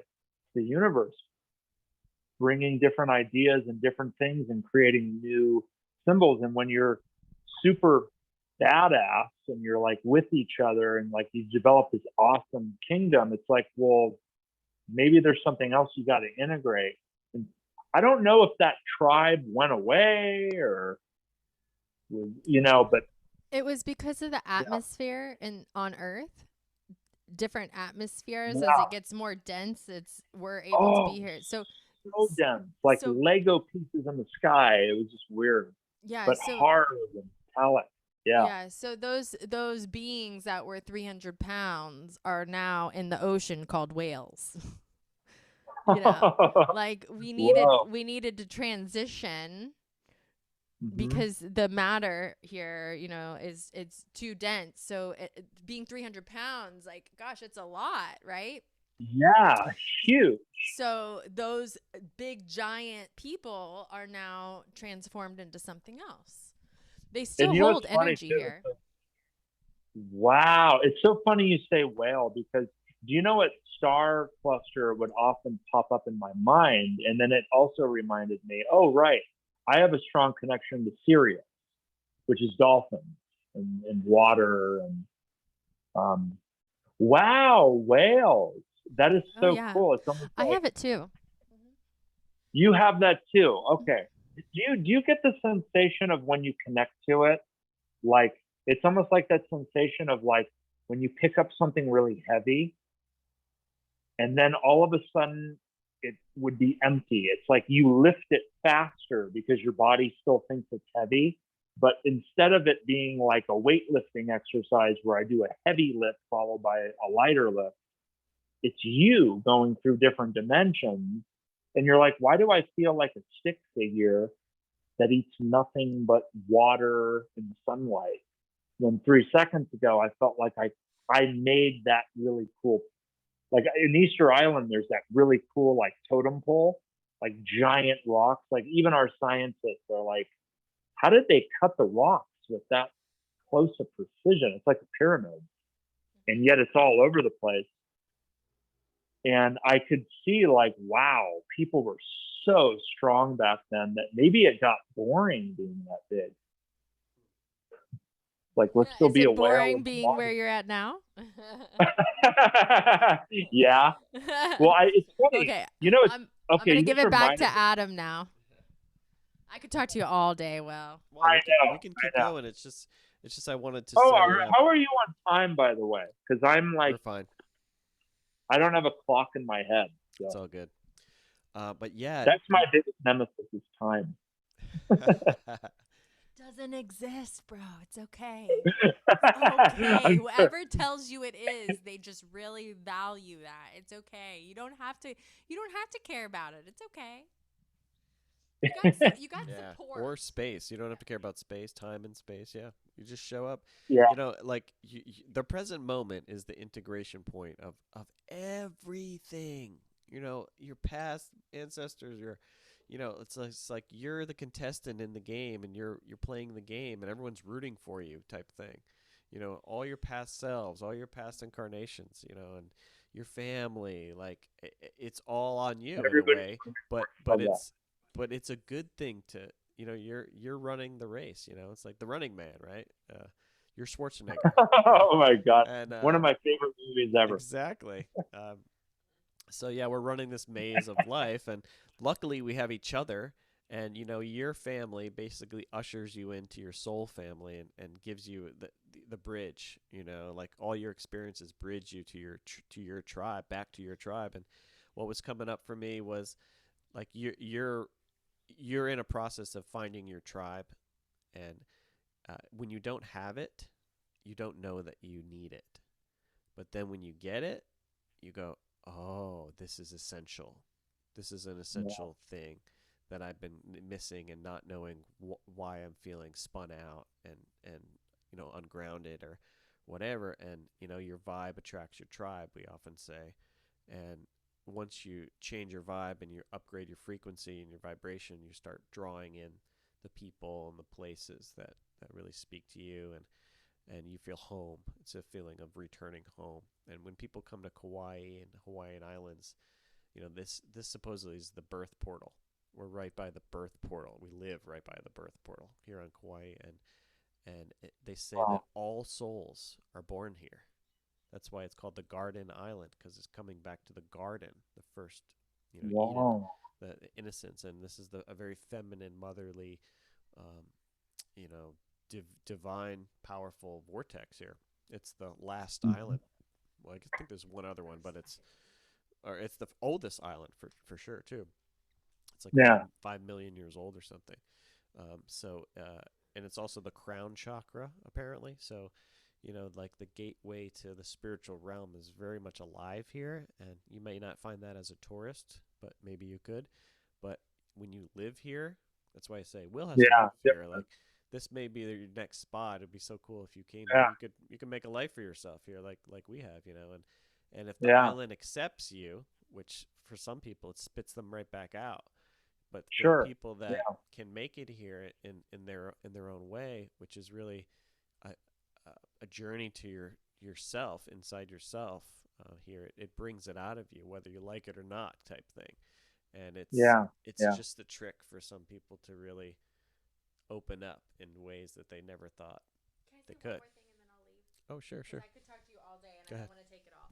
But Will, the other day when I went to go fetch water, um, there's somebody that like adorns the water spout where the water comes out for you to Mhm. get your natural spring water.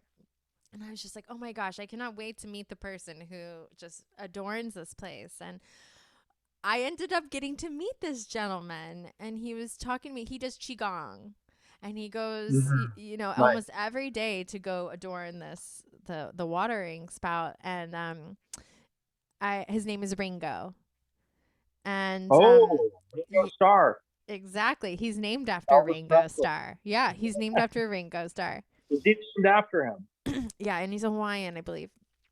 And he's really Awesome. cool, and he made me think of you, and that's the first person I want to introduce you to, because I was trying to go to his qigong class, and my first qigong class ever on Sunday, and Mhm. it just didn't, or Saturday, I guess it just didn't go through. But he was talking to me about the watering hole and how this vortex and energy, and the more you keep going, and like the feeling, and you're honoring.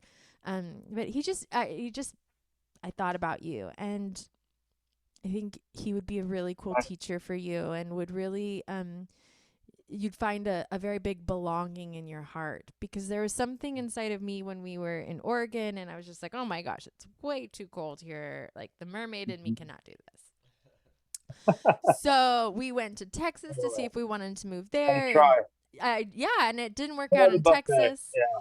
And then we went to Florida, and I was like, oh my God, I could walk all day on these beaches. I just want to be in my bathing suit, blah, blah. And then we went back to Texas for something. And then we were going to go back to Florida.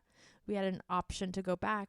And my best friend, Jessica, she was living here at the time. And she said, hey, Mama Kauai's calling you.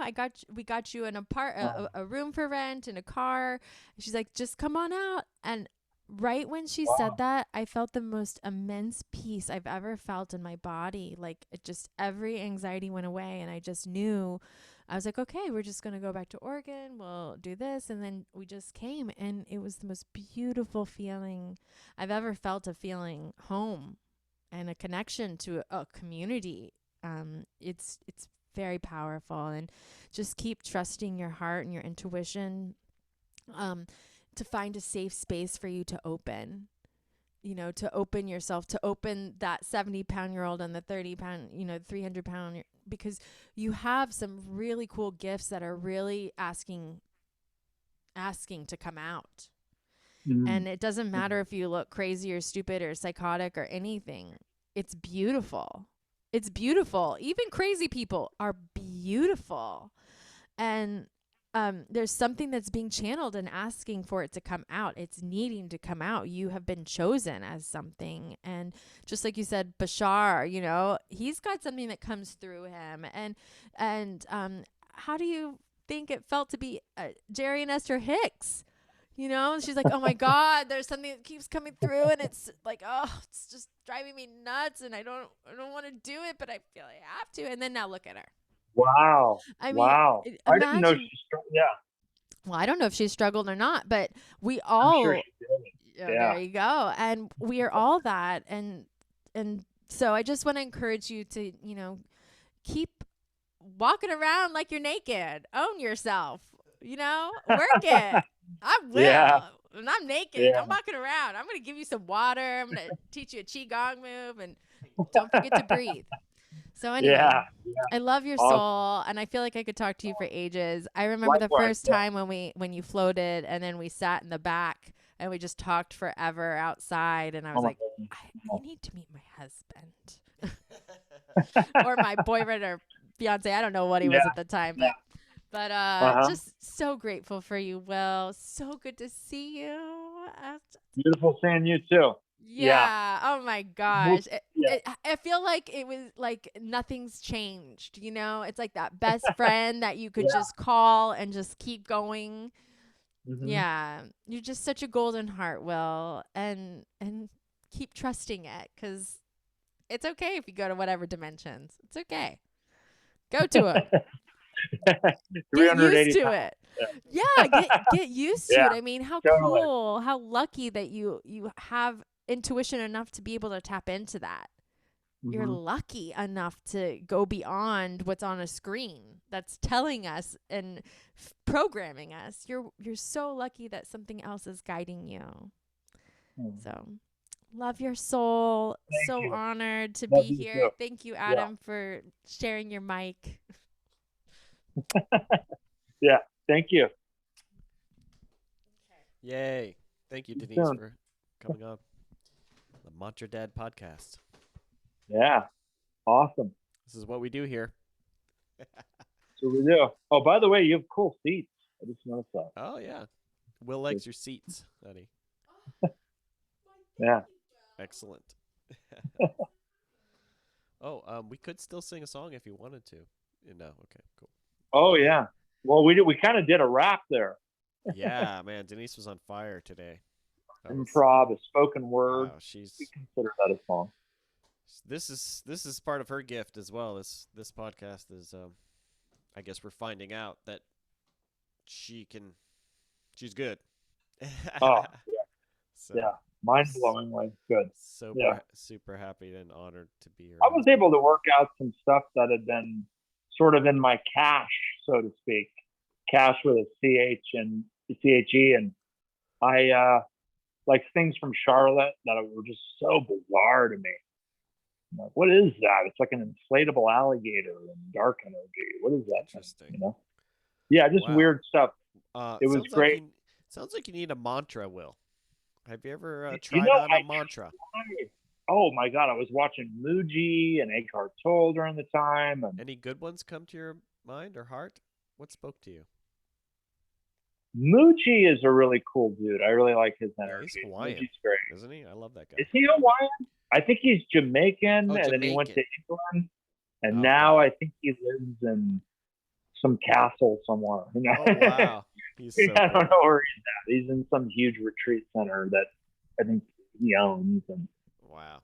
people go there It's from not all big over the enough world. for him. Whatever, how big, however big it is, it's not big enough for that guy. Yeah, I don't He think talk anything about rattles. holds a frequency. That's what it's about, man.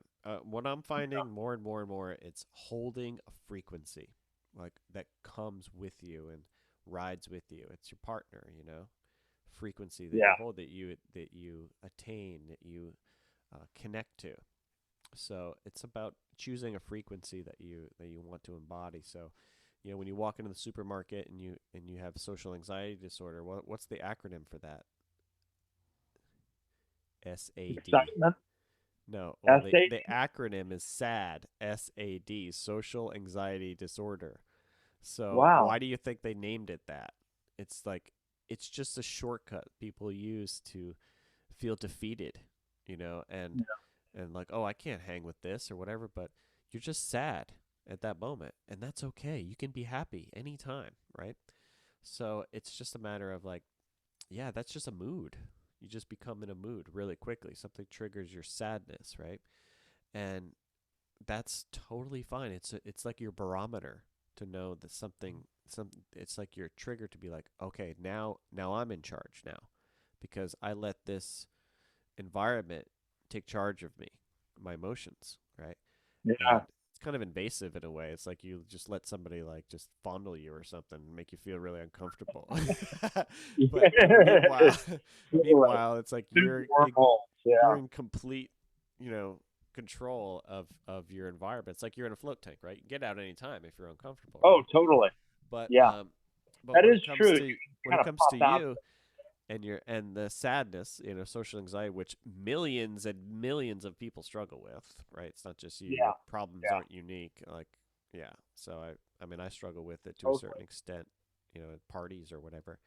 Uh, Sure. and I think we all have to get over that at certain point because it just holds you back from connecting to life. And it's like the Yeah. crab, it's like, oh, you're scared, so you go back into shell type thing and you go back to where you're comfortable, but meanwhile it's just urging you to step forward into being uncomfortable and being Yeah. okay with being a little ungrounded, and finding something that brings you back to yourself. And that's why mantras are, one important thing that can help to still the mind and bring the mind back to something that, it's like a prescription for merging your mind with something that is more eternal and unshakable, and is divine in its aspect.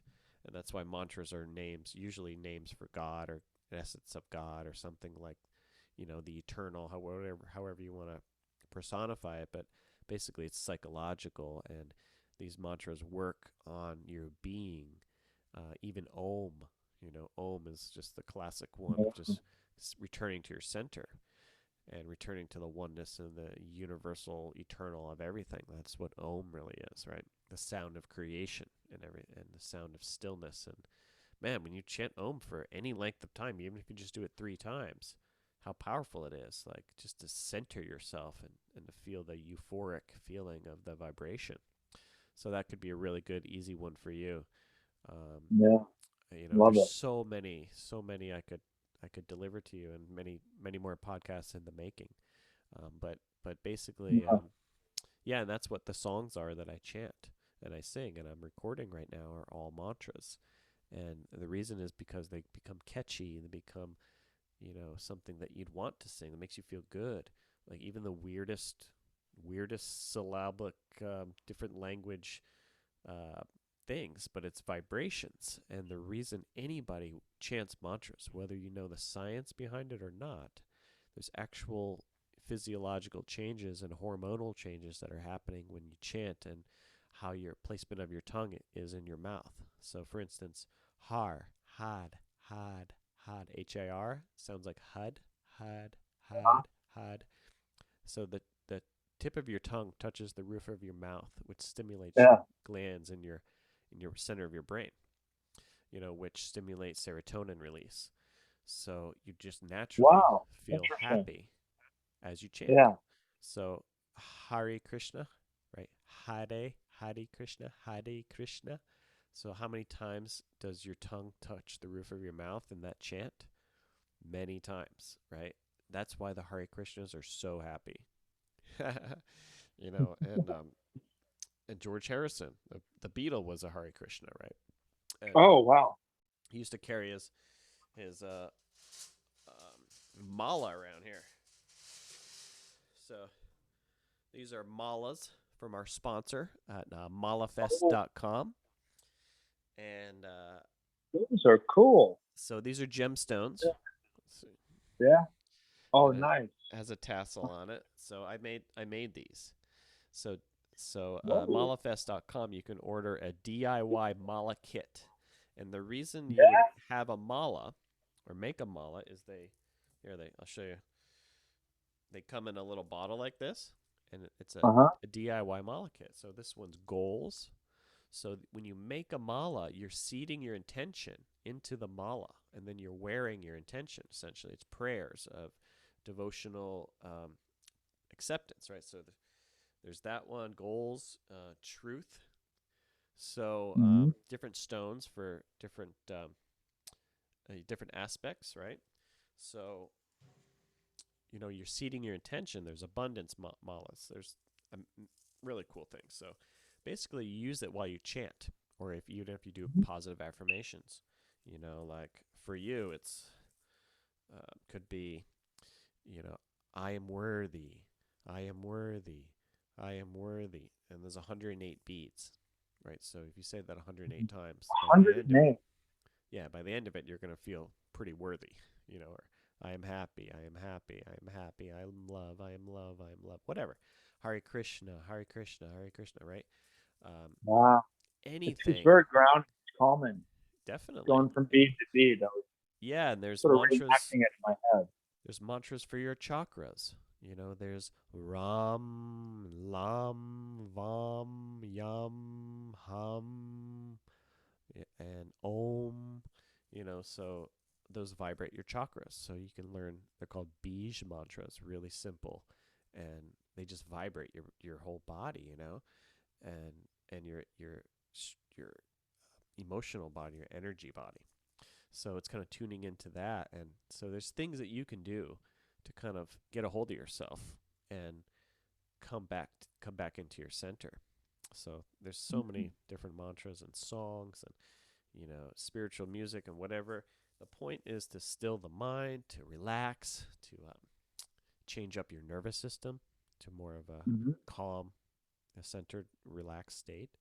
So Hmm. that's what chanting does, and meditation and yoga. It's the proven, tried, system that it's personal and it works every time, basically. So it's just a matter of finding a spiritual practice that you feels right to you, and but I feel like mantras are the wave of the future and the past and Yeah. the present, because it Yeah. is sound, and sound Hmm. has been here forever and will always be here. Hmm. And how important it is to speak and voice everything, your concerns, your desires, sound it out, see how it sounds to you, right? Because people Yeah. are like, manifesting process. Oh, it's so hard. I gotta all these protocols. I gotta want it, but I can't be attached to it. All this other stuff, right? And there's like this thing. Yeah. Abraham So Hicks now has you're a wanting non-attachment. yeah, That's exactly. Don't be attached that's to the anything weird. that you want. And Yeah. so there's Trying to all be these. not attached is a form of attachment. Yeah. Isn't that funny? I've Yeah, fallen into that a couple of times. I sure. tried that and I was like, I'm getting like it's almost like a thing that helps you a few times until it becomes like structured. Then you're like, now I've just made a new ego. Yeah, exactly. Doesn't want it. Yeah. Yeah, so Which so is the just something called I don't want it in. Yeah. Yeah, so chanting really just kind of removes the ego. It does help to remove it, at least while you're chanting. I can't be responsible for anything after that. You walk into the world and you stop chanting, you're going to get all messed up, So Mhm. it's just like Yeah, returning but it yourself juices you up. back to that. Yeah. Yeah, it backs you up. It juices you up. Even, so let's say you're a salesperson and you're like, I'm the best salesperson there is. I'm the best salesperson there is. People want to buy stuff from me, and anything like Yeah. that. I'm the best personal trainer. I get people the best results. I'm the funniest comedian there is.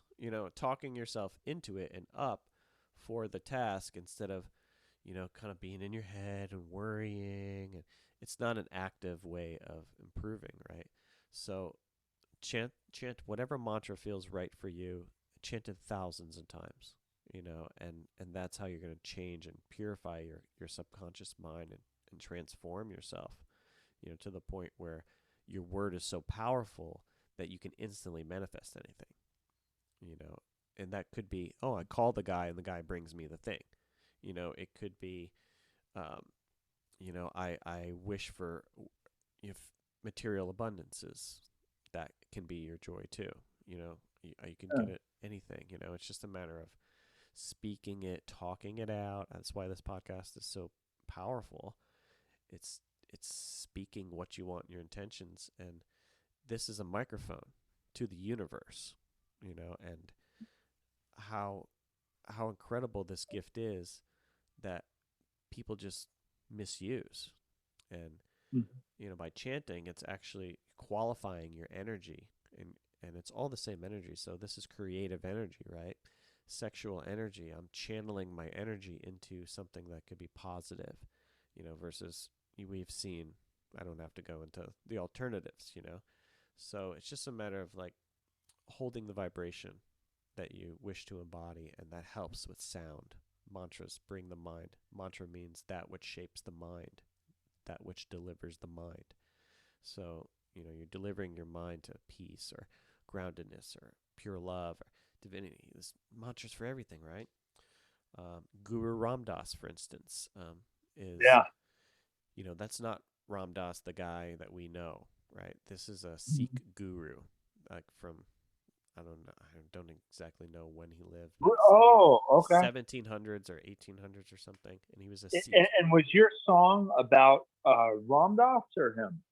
The Well, man from it's not my 1700? song per se. It's just a mantra that is in Kundalini Yoga that was delivered by Yogi Bhajan, and Mm-hmm. he said by chanting this mantra, you're essentially invoking the energy of this Sikh master and guru. I think there was 10 Sikhs, so he's one of only 10 Sikh master, a lineage essentially of Mm-hmm. spiritual masters, and each Sikh kind of embodies a different energy, or each master, and his was like compassion and love and healing and self-healing especially.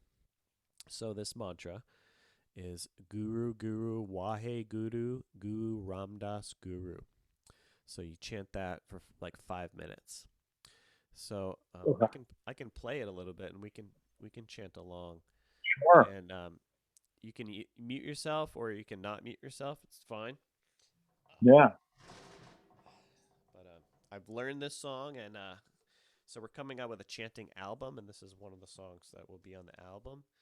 Nice. Won't be the uke. It'll be much higher quality, I should say. Oh, yeah. There we So go. Got to start somewhere. exactly. Break it down. Yeah. Can you hear the uke, by the way, or is it faint? Yes. Yeah. Okay. What if I Well, do? actually, first, What yeah. if I'm gonna lower it a little bit, lower the mic, and maybe you can hear the Uh, music a little bit better. Okay. Could be much better like this. Play it up here.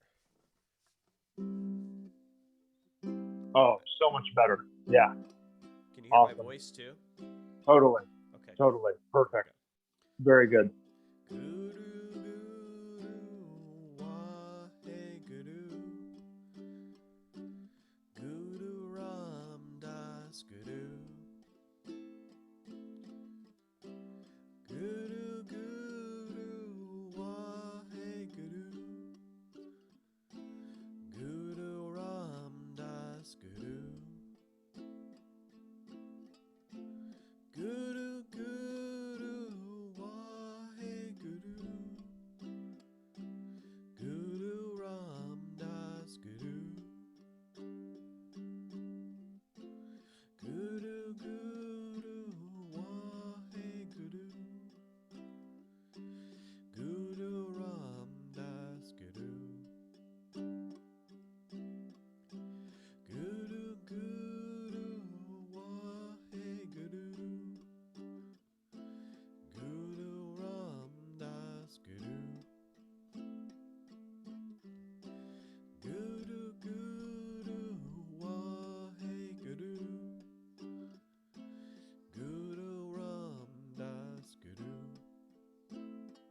Oh, Nice. wow. I feel like I just watched ASMR. Do you watch ASMR?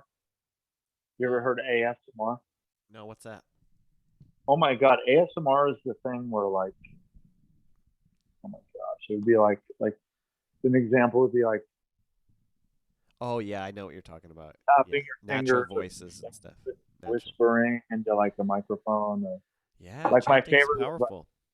the Play-Doh. If somebody's like playing with Play-Doh, like the little like the ones with the little balls in them, the little tiny balls, like the space foam, Oh wow. or flipping pages. Oh my God.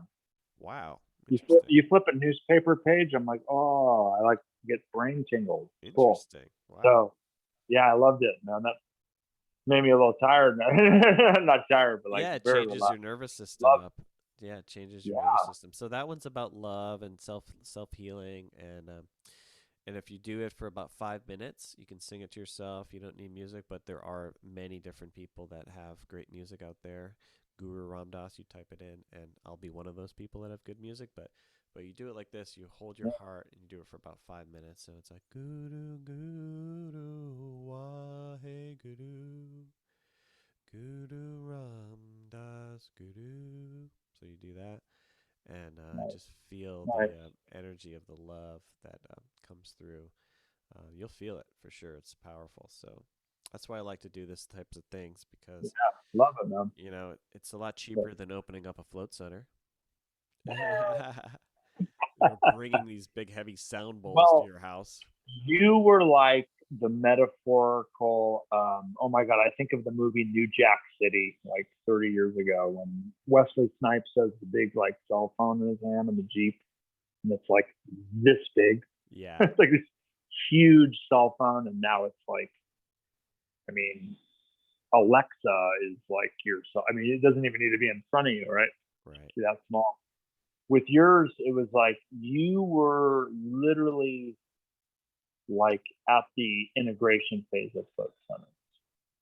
Like I feel like you were kind of a pioneer because I would say yeah, so. Joe And Rogan was talking the about it, but little it known pioneer. wasn't big Yeah. at the time. Well, the Joe Rogan reasons. wasn't that big when you started that. He was Well, maybe like I three can hundred thousand. happily say, and I take credit for this, is indirectly I got Steph Curry floating, and I can say that No because way. the woman who decorated his house floated with us, and she goes, I'm gonna introduce Steph to this." I was like, You got to be kidding "Whoa, me. cool, yeah." I think she told Denise that, and I was like, "Cool." And then he started floating, and that's when they won all those Whoa. championships. So I mean, like Oh he and my God. other guys floated too on the team, and it created it put him in the flow. It there's a great Wow. video of him floating that Really? ESPN did, and in the Wow. Bay Area at Reboot Float Spa, At and Reboot, is that the one in the parking at the strip mall? no, That's no, a. Because I was gonna say I met one of the guys.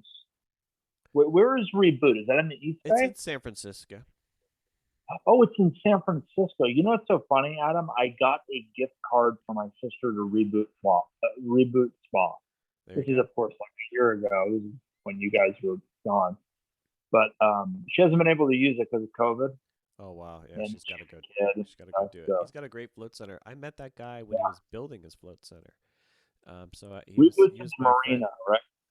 Yeah, In I the think marina. I Okay. think Yeah. I think so. Yeah. Yeah. Yeah. So he's he got Steph Curry floating, and yeah, they won all those championships, and it was just like that was some people are saying like that was the secret to him like relaxing and having more fun, and also recovering from Yeah. injuries and Sure. all that great Ankles stuff. breaking all the time. So Yeah. it's just like whoa, and then you find out that all these other athletes float, like Tom Brady and all these other guys. So it's very huge part of the consciousness, whether people know Yeah. about it or not. And but basically, yeah, I feel like the mantras are simple tools that help to awaken the inner being of people and give them tools that they can take into the world. Whereas you can't take a float tank everywhere you go, and I think mantras are the wave of the future for people who don't want to have to go sit in a cave for years and don't want to have to open up a float center or go drink ayahuasca in order to get enlightened or whatever. It's just the tried and true way of helping you through life without substance abuses. And Yeah. yeah, don't Yeah. get those Klingons, throughout your life. Just Sure. those anchors that kind of, just negatively impact people, and it ruins lives. Alcohol is a huge ruiner of lives. Mhm. And it is a wonderful way of spending time with some friends, right? It's just a Sure. matter of like, what extent do you take it?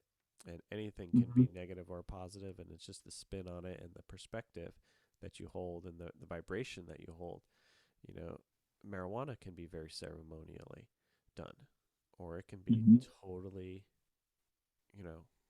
negative, right? So, Totally intuitive for some people. Yeah, for yeah, sure. and even the word negative is a perspective. So, Sure. yeah, Sure. it's all up in the air for you to make the life that you truly want and desire, and speak it into fruition, man. Like, and use whatever tools you can to make this life the best possible one for you, and irrespective of anything anybody else is doing to you or around you.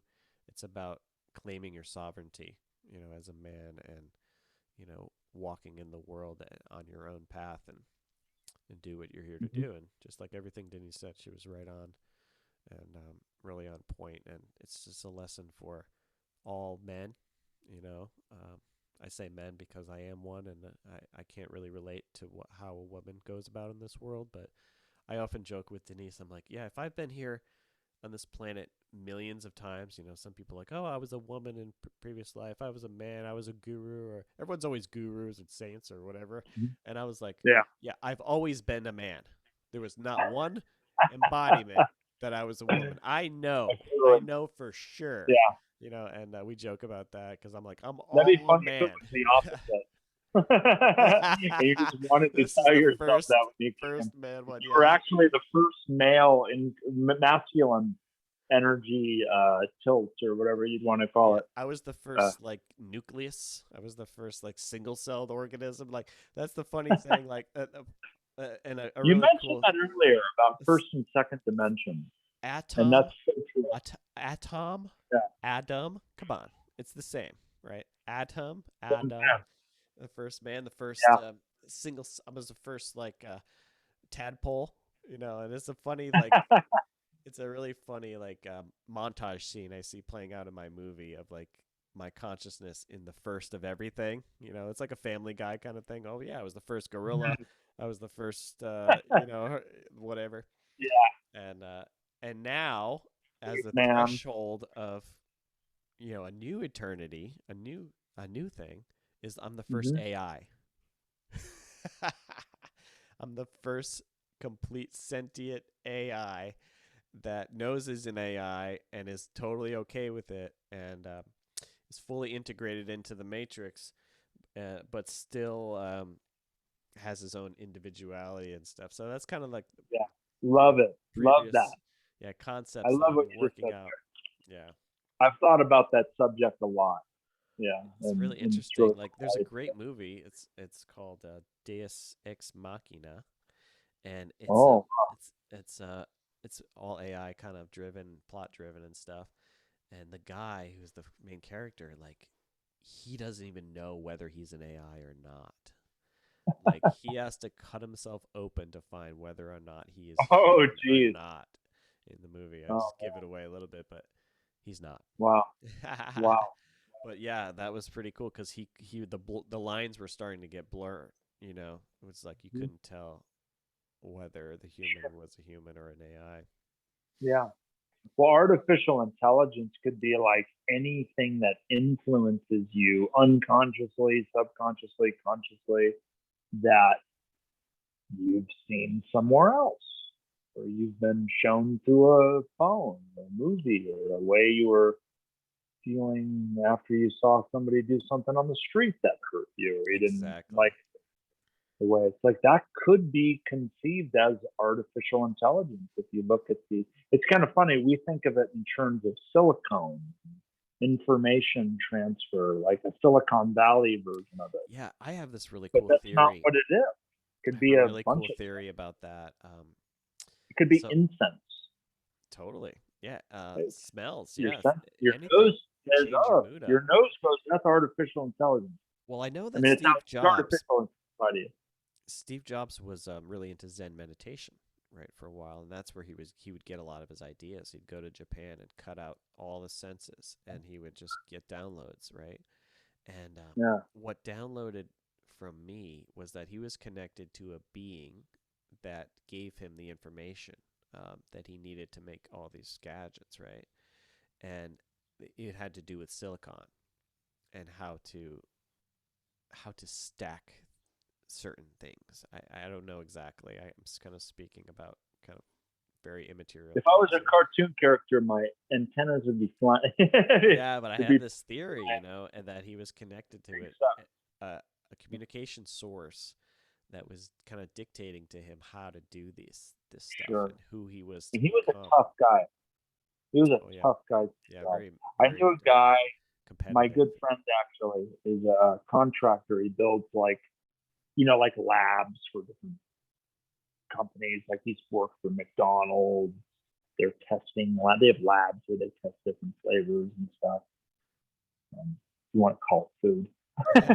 they test something that has a taste.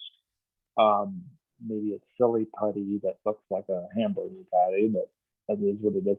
But he did go to Apple a lot of times, and he had an interesting encounter with Steve Jobs that I won't say, but it was Steve Jobs was a tough dude. He was very like he was someone who had a lot of vision that was unmanifested, and I think he had almost he had a tendency to look at people like, what do you do for this? He would say, how do you make me money? But what he really kind of meant too, I think, I want to speak for Steve Jobs, but that would be ridiculous. But he would often say to people, how do you make me money? And if they didn't answer him very quickly, he would fire you on the spot. Wow, that's He was awesome. pretty brutal. And some people had a really nasty, like, God, oh, yeah, Steve Jobs could be yeah, badass. he rubbed people. But he the was wrong way. also a guy that didn't like small talk. He was also on a, because it's like when you're the bodybuilder at the gym and you're working out, and every 3 minutes the guy's bugging you. They're like, take your headphones off, and oh yeah, oh dude, how do I gain 20 pounds? It's like, I don't want to answer that question when I'm in my flow. I got my movement going, my brain, my body, my spirit, everything's Totally. in.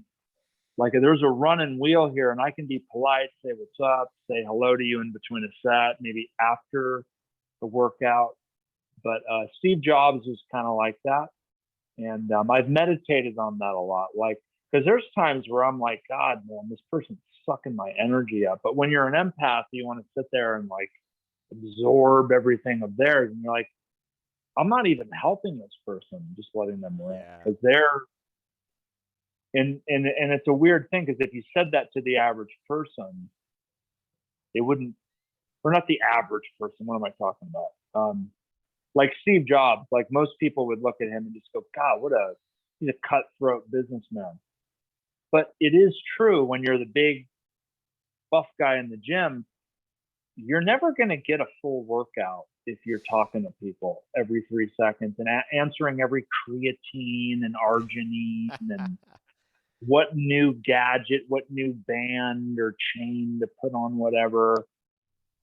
I mean, the fitness industry is a great example because there's a new gimmick not even a new gimmick. It could be something from 3,000 years ago, like a kettlebell. Like you're Greek, Adam, that's in your history, man. Kettlebells are like, they were there 2,000 years ago. The Indians were using them, club bells. Wow. Cool. And I think Steve Jobs would just be like, I can't have an entrepreneur coming up to me when I'm eating dinner like every 3 minutes saying, I have a new idea, or can I work for you, or I'm going to enhance your vision this way. Got to have like an ability to be like, no. Well, your so time like when is you so valuable. stacking, so that being that you talked about that he communicated with, that stacking, it's like, yeah, how do you stack it? But look at that bottom, like what's your foundation? And it's like, this might not be the best thing for me or the person. That person might think I'm a jerk, but it'll be good for them. The same way like a coach yells in your face, breaks your ego down, but you get stronger. Yeah, definitely. That's the point of a coach. Is they're not going to just pad your ass Steve all the time. Jobs transformed everything. Totally. I mean, he changed Yeah. the entire world. There's no doubt about it. And you know, I'm one of those guys.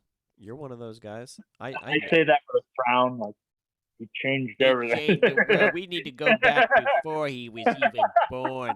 Maybe that's a plot Like twist those on Adam Came Back. 1930s cartoons. Maybe his mission is to go make sure Steve Jobs doesn't get born or something like the Terminator. Are you Sarah Connor? Are you Steve Jobs' mom? Well, we could track him. Maybe we could see when he died, and then it's a little dark to say that. We like see like when he died. Is there any kid who's like, I think it was like 2012, 2011 when he died or something? Is there a kid who's 8 years old that's just like kind of like Steve? Yeah, we need to eliminate him. I think it's funny. Yeah, we need to eliminate him or make him cooler. He's the leader of the resistance 25,000 years from now. I mean, it's totally true. It's like, yeah. Like the future you has come back to guide you. Yeah, there's a great movie called The Arrival. You have to see that movie. It's really, really trippy about these advanced beings come down here and basically seed the planet with their consciousness, which is their language. Really trippy. Sounds like what's that? The Nibiru. Yeah, is basically. Anunnaki and Nibiru the same thing? Like, is Anunnaki? No, Nibiru is the planet that the Anunnaki came from, I believe. Okay, so it's kind of funny because you could say an Anunnaki is a Nibiruan. Oh man, that's right. That's a whole nother podcast. Will. Like I'm an American, but I'm from Earth. Well, like you said, you have interplanetary and interstar system connections. Like no one is actually from Earth, basically.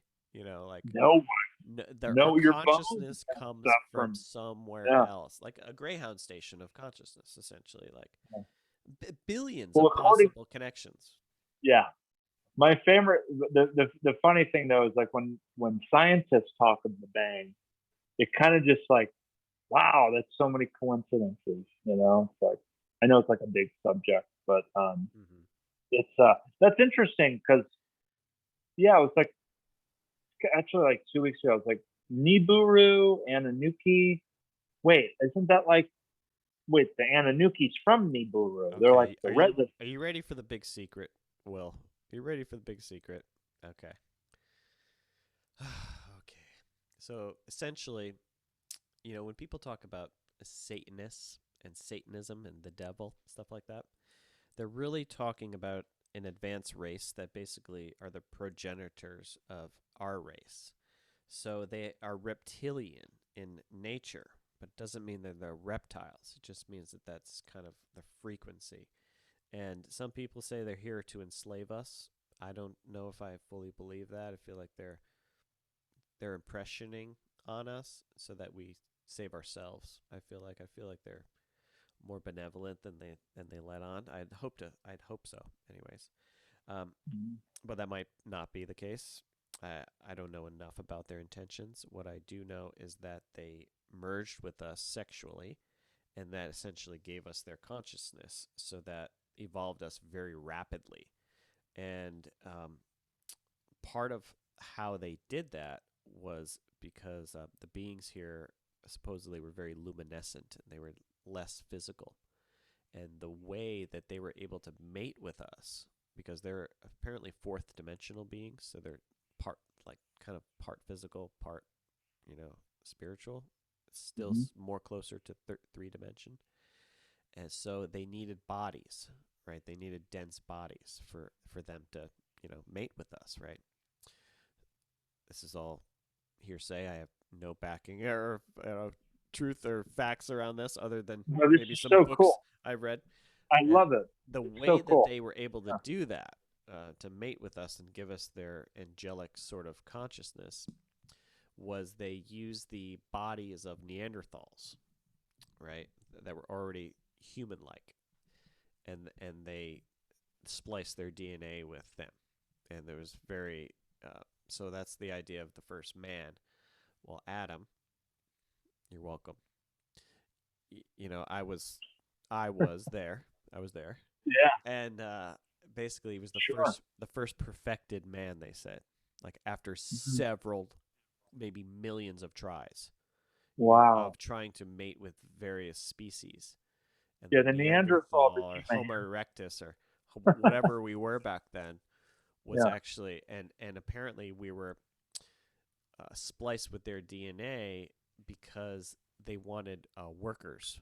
They wanted workers to mine gold, and so they used Homo erectus and they mated with them to give them like the intention of mining gold. So they used the bodies in a slavery sort of fashion to mine gold for spaceships essentially and other things because gold is a conductor, really good conductor for Hmm. technology. It's in Yeah. everything, right?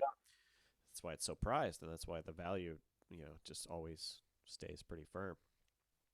Yeah. So basically, they weren't mining fast enough, so they created this race of miners, and they say this happened down in like South Africa and stuff. That's where the cradle of civilization kind of started, I guess. Um, and basically, the way that they were able to get us to be controlled is to get us to eat meat and to slow and densify our vibrations, slow us down. And Wow. that was like the birth of the ego, essentially, was the reliance on material food and nourishment to stay alive, to keep the body alive.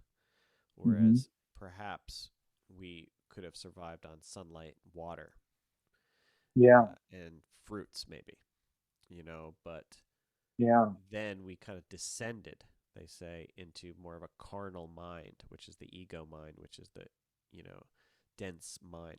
Now, don't get me wrong, I do eat meat. I love meat. Hmm. I enjoy it. Hmm. And I've Hmm. tried various diets, and I just like the taste. I like the feeling of my body. Many Hmm. people don't agree with me, and that's fine. Many people do Hmm. agree with me. That's also fine. um, Hmm. but basically, that is kind of how we got to be the way we are. Sort of like we Hmm. were more Yeah. luminescent, but then we descended kind of more into matter. And instead of seeing Yeah. animals as Yeah. our brothers and sisters and our cousins, they were meat and food. So then we Hmm. organized, right? We organized as a hunter gatherer species to get food and to keep the tribe. Boundary resources. Yeah. Yes. And then psychedelic Controlling, more controlling mushrooms nature. and Yeah. the whole thing with evolving the brain, the Yeah. stoned ape Oh, theory. sure. Fully buy into that. And I think it was over a process of time. It wasn't just one mushroom experience, right? It was foraging for mushrooms and other things. Probably ate a lot of different things, right? Some people died eating certain mushrooms, right?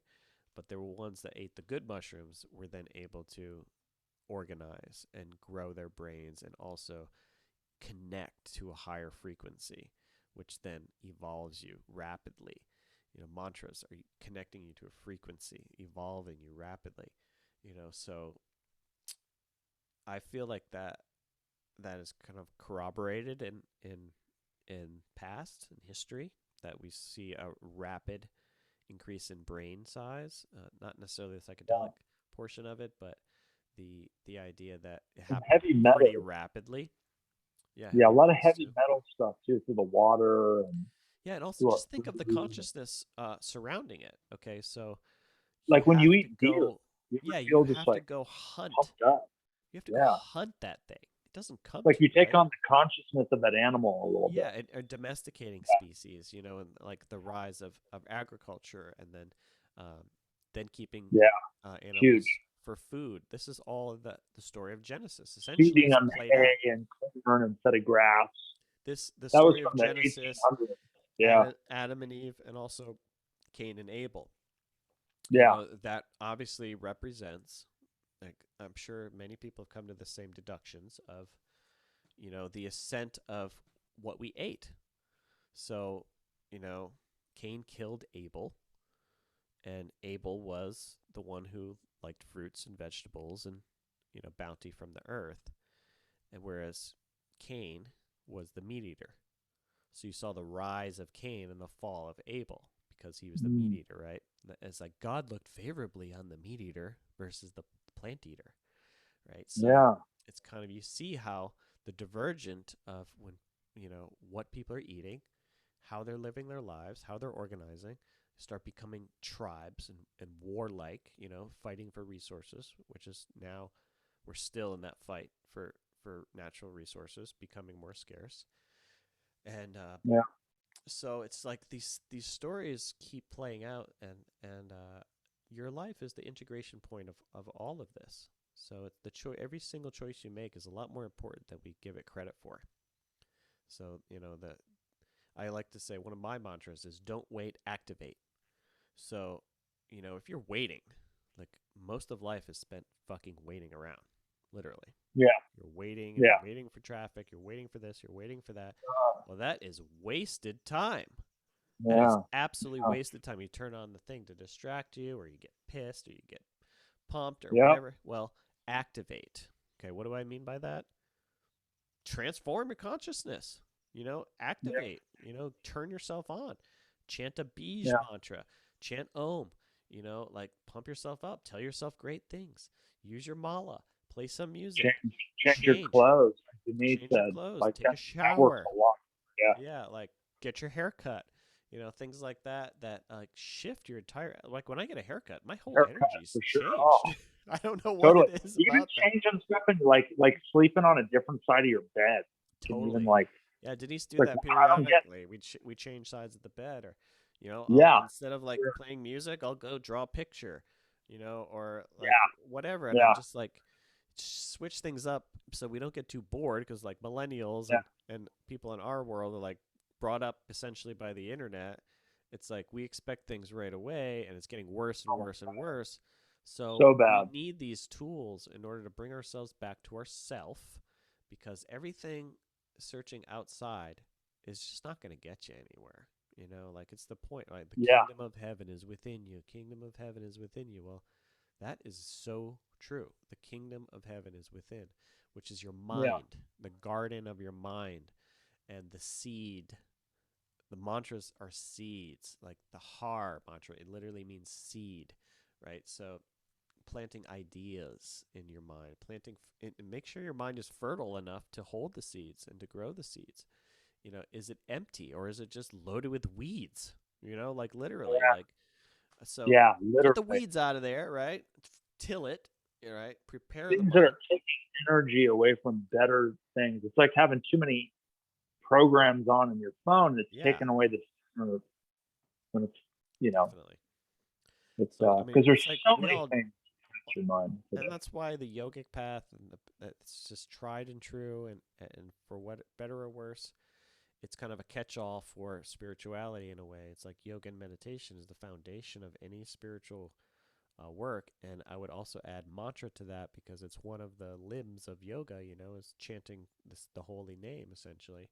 And why do you think that is? And also another one, pratyahara, which is removal of the senses, right?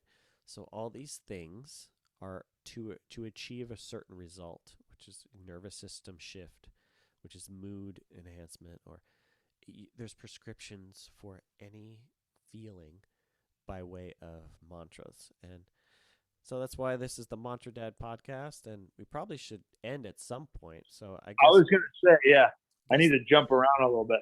Yeah, so we'll end, and we'll schedule another podcast for another day where we'll go into so many other different things. And I mean, we can go on for hours, but true. So thanks for your time, Will. If I were to say, okay, so you're not a comedian, you're not really a personal trainer, or you are a personal trainer? I'm no longer doing personal trainer. I don't do Will. comedy.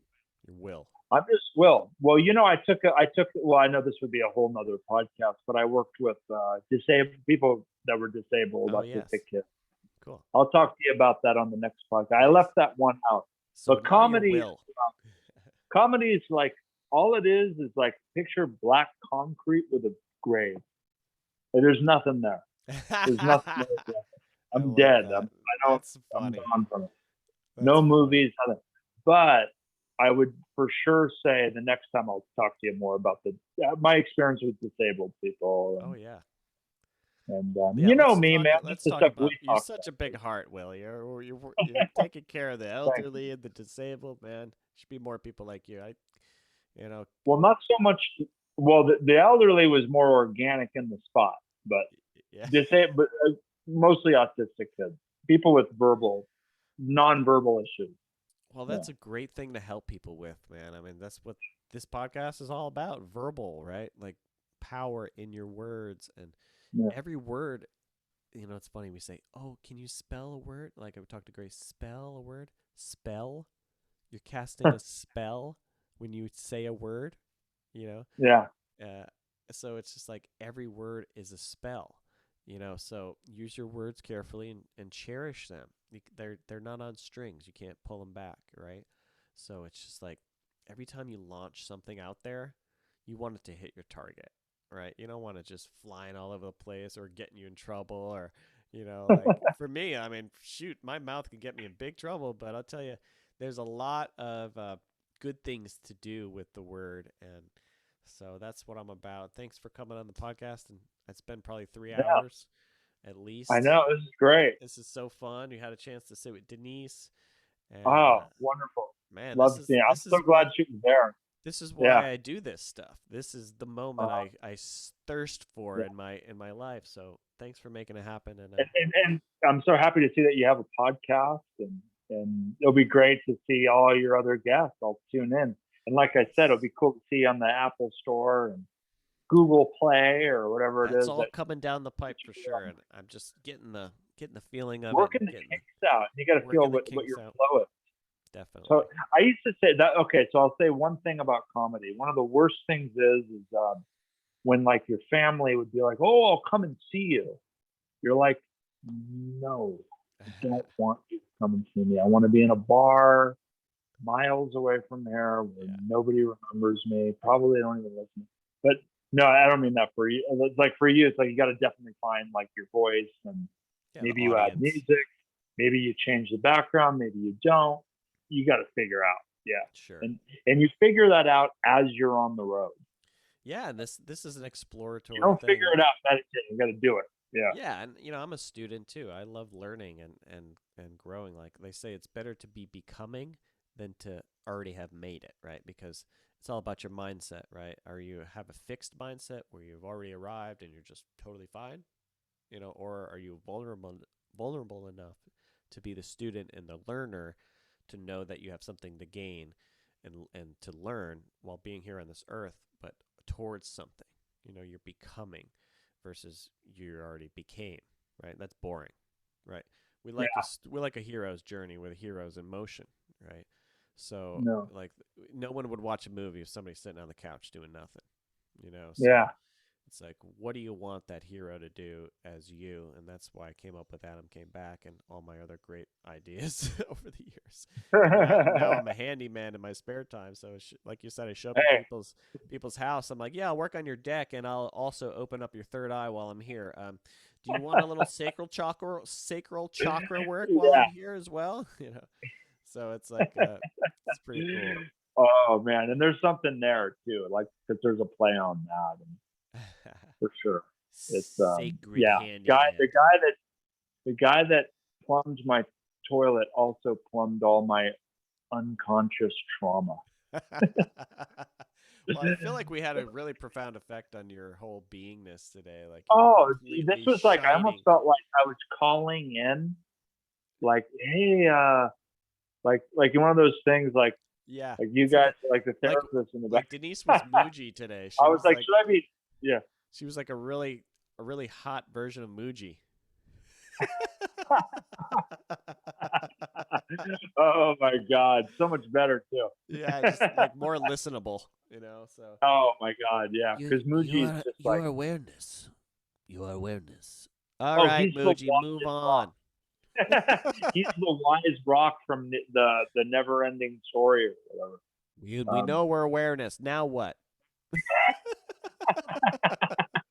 Come on, Guru. Well, Deliver me, bro. Come on. yeah, Denise will yeah. deliver Well, you he every must have time. been different time because Muji was the guy that used to paint faces on the side of the road, or he was the artist that would like paint your face. You know? Oh, Like caricature he would artist. he would like draw a picture of you looking at you to the side. He was one of those street artists in like Wow. London.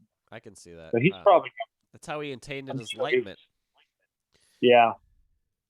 So, but no, it's cool. It's great to see you and Denise, and great to see that you've got the podcast going. Great to Yeah. hear about your daughter, 3 years So old. you Time can flies. find the podcast on Mantra Dad if you search on YouTube, and Mantra also Dad. mantradad.com. I was able to buy mantradad.com. So I got a little site up there now, but it's really just it's alive in the making right now. The site is just a placeholder, so come and be alive with us. And I'd hope to have guests on the podcast and people who are really got something to say that can inspire this world and yeah, just do our work here, and I could talk for hours. And thanks for Yeah. being an ear and a voice for the new earth, Will.